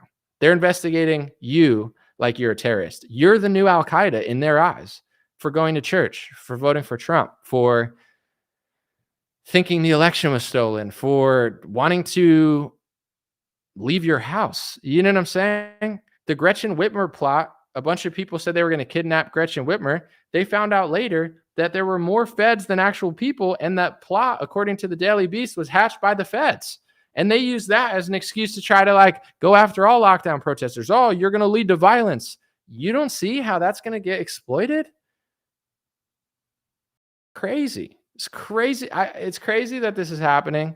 It's crazy that so many people are falling for it, but it's beautiful that so many people aren't falling for it. And I'll tell you again, you can't legislate hate speech for opinions, etc., and expect people to get along and like each other. It builds distrust. It actually makes people more hateful. You get what I'm saying? Me, because I'm a very disciplined person, or I try to be, you can't make me hateful. You know what I'm saying? No matter how much the press tries to call me an anti-Semite, I love Israelis. I love Israel. I love Jews. You know, put that on a shirt. Put that in your thing. Anomaly says he loves Jews.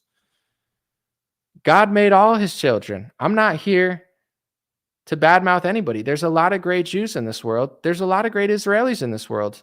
There's a lot of great Palestinians in this world. Ooh, could I say that? Ooh, am I allowed? There's a lot of great Russians in this world. And there's a lot of great Ukrainians in this world. Am I allowed to say that or no? Is that hate speech? They almost want you to be hateful. They almost want to police your speech. They wish I hated them. They wish I hated so they could point to it. But it makes them extra mad that I don't hate them. I'm like, no, I love you. I appreciate you.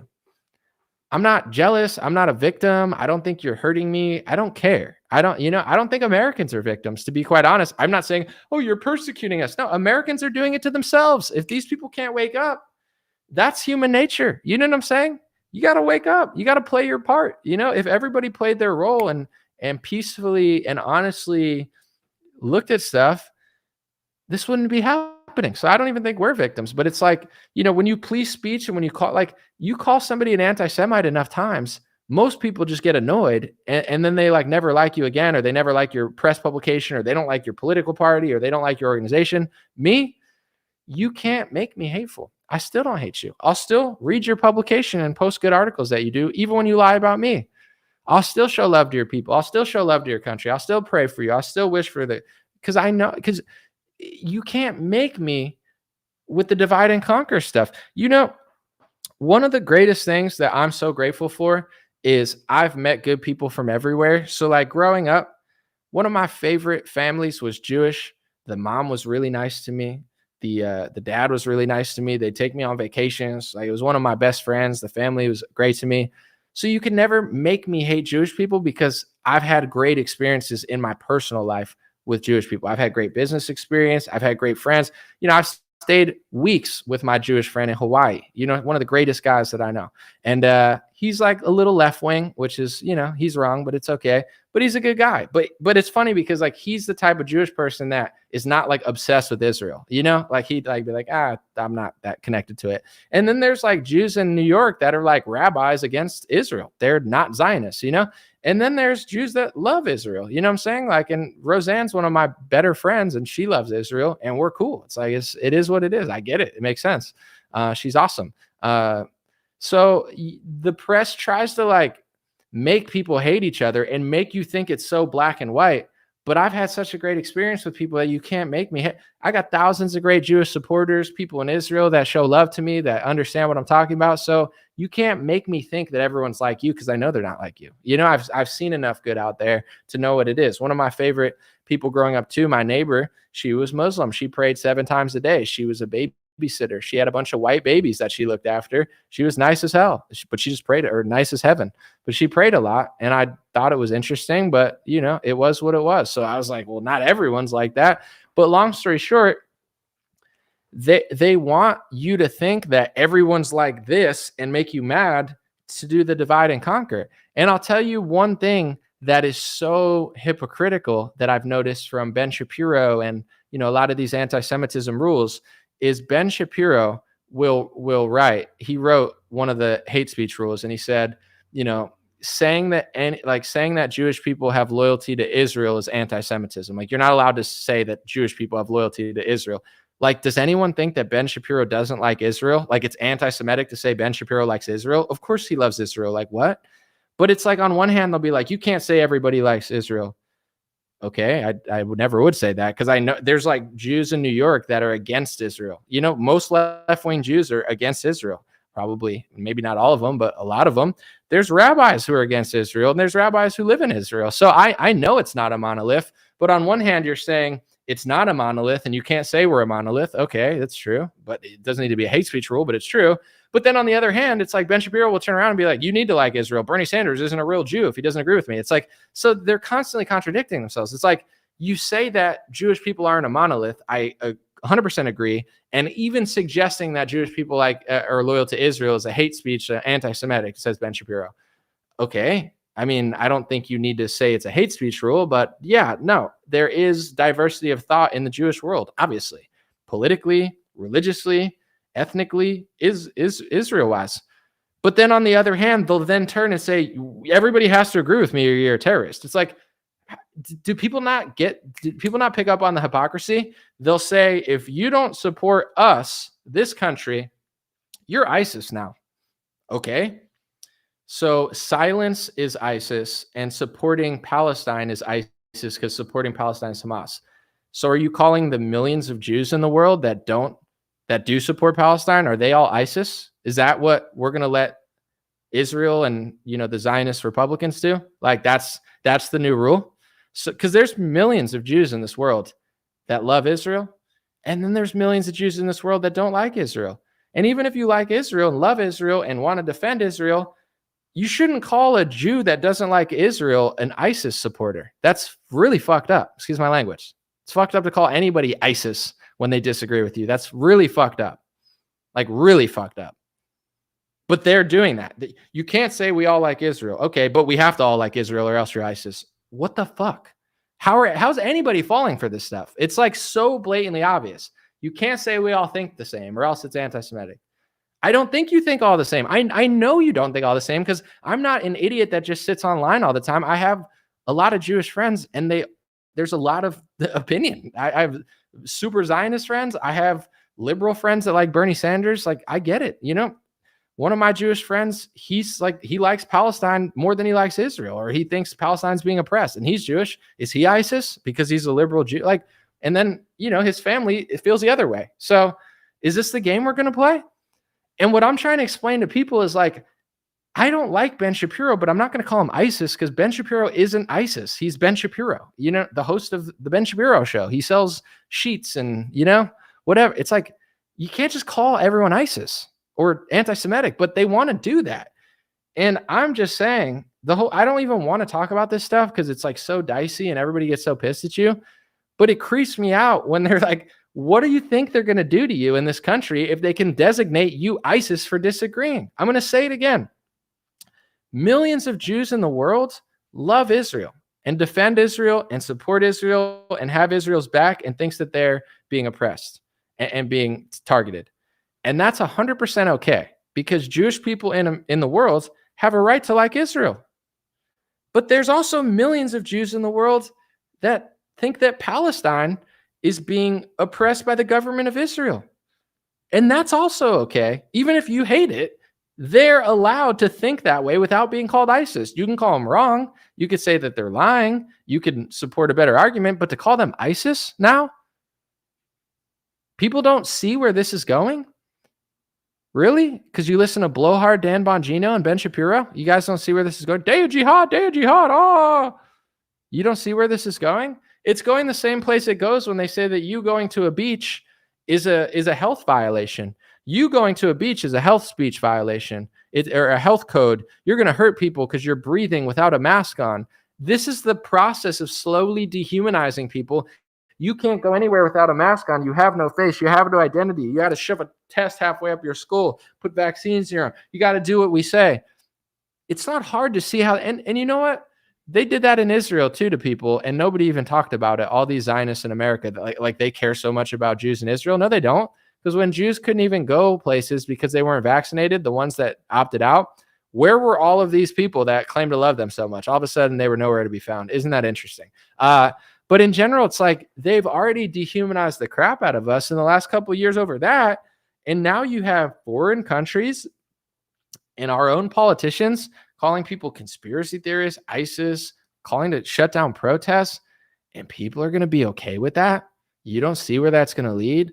It's the only reason why I'm doing a video on a Saturday. I don't really have better things to do. I'm a loser. No, I'm just kidding. But I'm a cool guy, but you get what I'm saying. I like doing this. What a beautiful job that I have. Even though it can be a little stressful sometimes, I get to just be myself. I get to speak the truth with no script. Just say what I actually think instead of hiding he, her, I have a pronoun. Oh, please don't fire me. Please don't fire me for I's and not my pronouns. It's like, you know, it's like corporations are holding people for ransom nowadays. You got to wear your pronouns, get a vaccine. It's like a freaking tragedy what this country's turned into. But in general, the only reason I wanted to be here today was because I'm disgusted that they're calling people ISIS over this. Because I'm just like 5 weeks ahead of like Dan Bongino and Ben Shapiro, like always. They're always behind because they're idiots. But anyway, if you successfully shut down that protest, they're going to shut down your protest.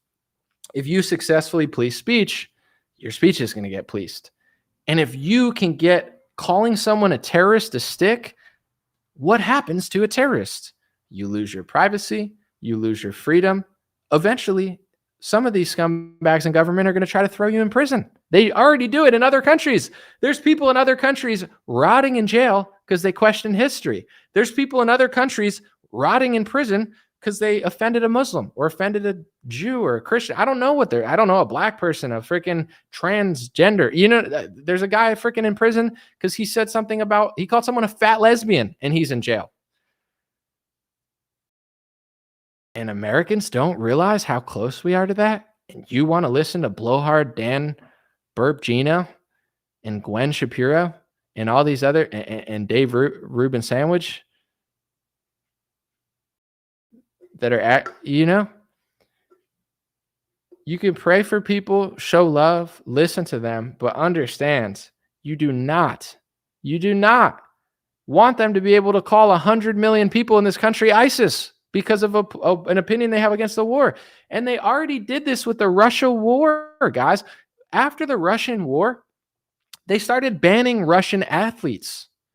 Russian fighters couldn't even fight anymore. They had to pretend like they're from California. Dmitry Bivol from California. He's not from California. He's from Russia. But they told his ass, we're going to dehumanize you. You're not a Russian anymore. If you want to fight, you want to box, you want to make money, you got to remove your flag, remove your home country, and pretend you're from somewhere else. And that's the only way. And then we're going to freeze your funds. And like, you barely can get money.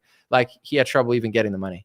Like, the Ukraine war started. So now Russia doesn't exist anymore. Now athletes from there can't make money. Then they're going to do it to Palestine. Then they're going to do it to America. You know what I'm saying? You're always next. You're always next if you haven't already been got to. So it's like, you got to really think about this stuff because they've already shown us the blueprint in 50 different ways. It's like, how far do you want to go with this stuff? If you don't want to fund Zelensky, are you a Putin propagandist? If you don't want Israel to blow the shit out about a Gaza Strip to create 1 million refugees that they're going to bring here, are you Are you ISIS? Yeah.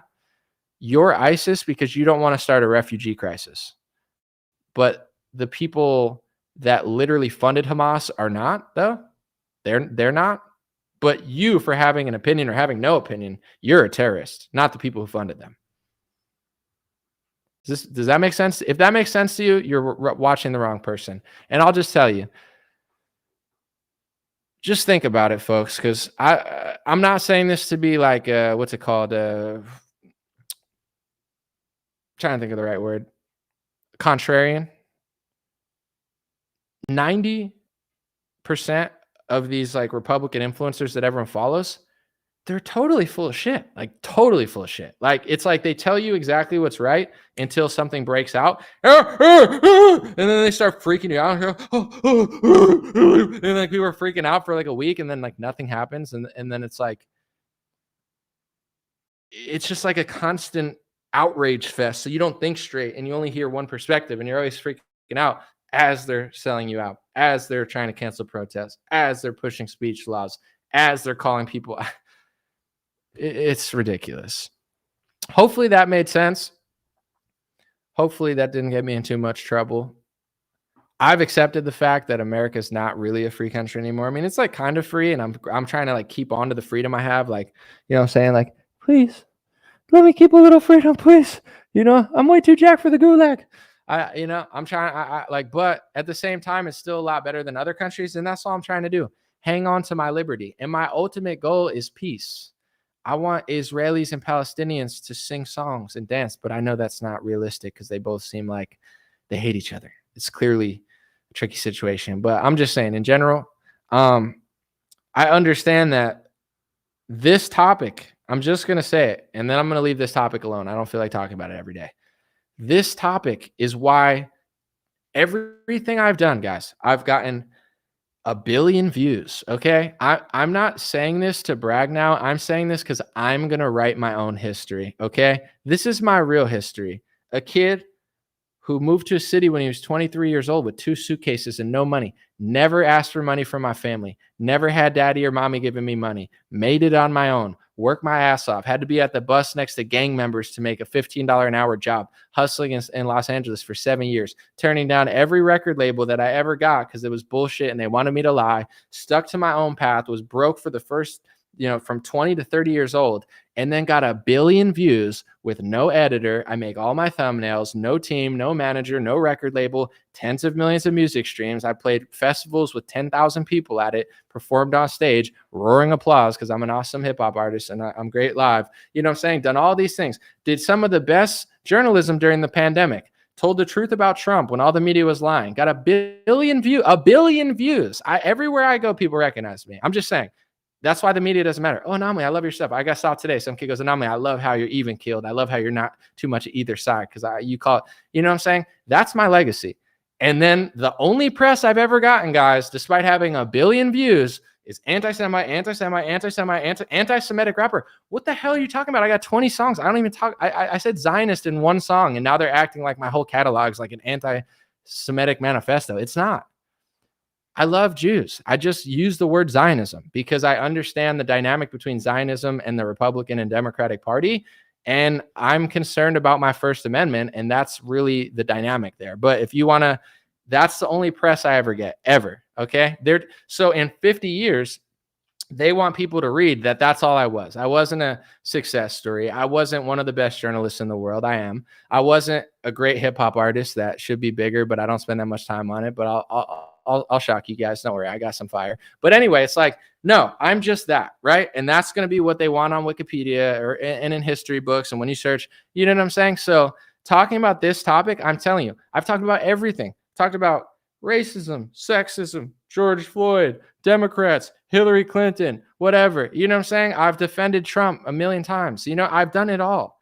The one thing that's the hardest thing to talk about is the relationship between Zionism and the Republican Party. And I'll tell you what, when you speak the truth about this topic, the Republican media will sell you out quicker than the Democratic media. So it's my least favorite topic to talk about now because they try to ruin my life, ruin my character, defame me, lie about me, tie me to people doing really crazy events, tie me to groups, tie me to people in jail. Like, people don't understand. These people probably want me in prison. Like, it's really bad. You know what I'm saying? I'm not a victim. I'm not crying. I'm not afraid. I'm not gonna let it make me lie or make me afraid to do my job. But I'm just letting you know, people have made it very clear that they don't just want me to shut up, that they don't just want me to stop talking about this, that they don't just want to defame me. They're tying me to real events and they're tying me to people in prison to make this narrative that that's where I belong. I'm just letting you know. So when I talk about this shit and everybody yells at me in the comment section and people say, oh, you don't know what you're talking about. Yeah, you don't understand how risky this topic is for me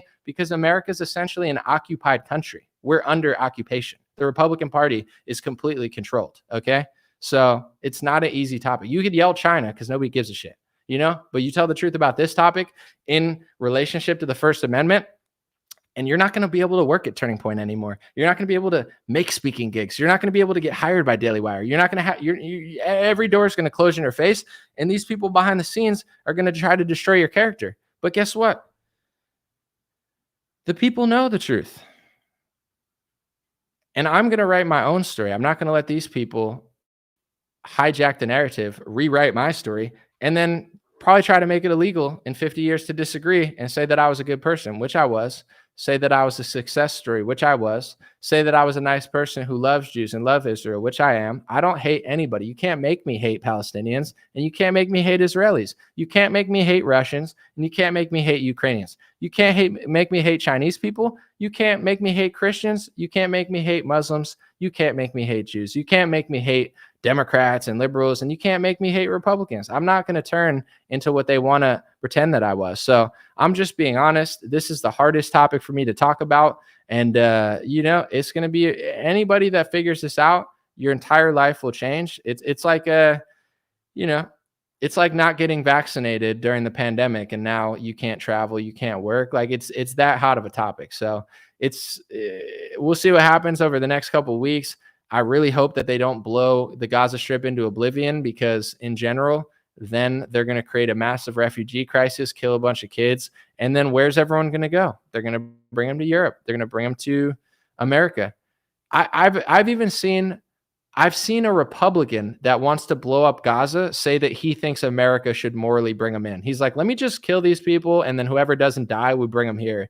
But I'm a Republican, but we just want to do that. It's like, if you know it's going to create a refugee crisis and, you know, Hamas, are they smart enough to leave or are they going to stay and die? I don't know. Are they hiding in another country? Are you sure? I don't know. It's like you guys know this stuff. Apparently you don't know this thing, but you know everything about that. It's like, is this going to end them? Are you going to change their government? Or is this just going to create a refugee crisis? Because we've heard this story 50 times. We're just going to blow up Syria and it's going to fight the Bashar al-Assad and we're going to blow up Libya and we're going to blow up, you know, whatever his name is, Saddam Hussein.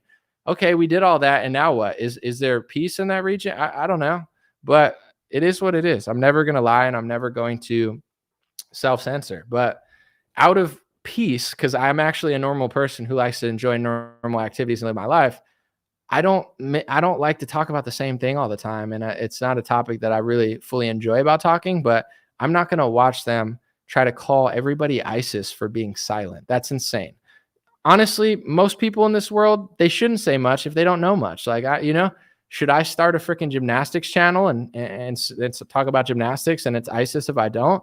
Everybody's not an expert on foreign policy. So the truth is, everyone shouldn't talk. If everyone talked, the world would not be like, everyone has an opinion, but like, imagine if I just made videos on 50 things I had no idea about, and then they would call me a terrorist if I didn't. Pretty crazy stuff. God bless you. God bless your family. God bless America. God bless the world. This is a Dream Rare podcast. Hopefully you appreciated that. I had fun. Peace out, guys.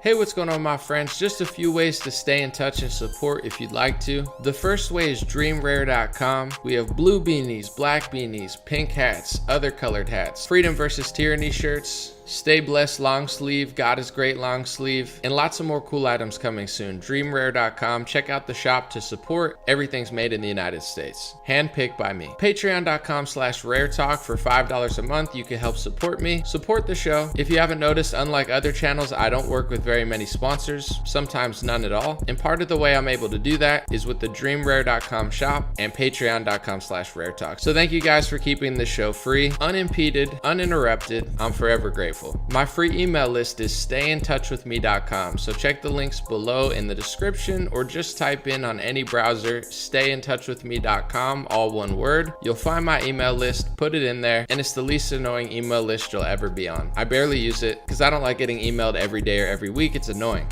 so I don't do it. Stayintouchwithme.com. It helps me take back some power away from big tech. Telegram,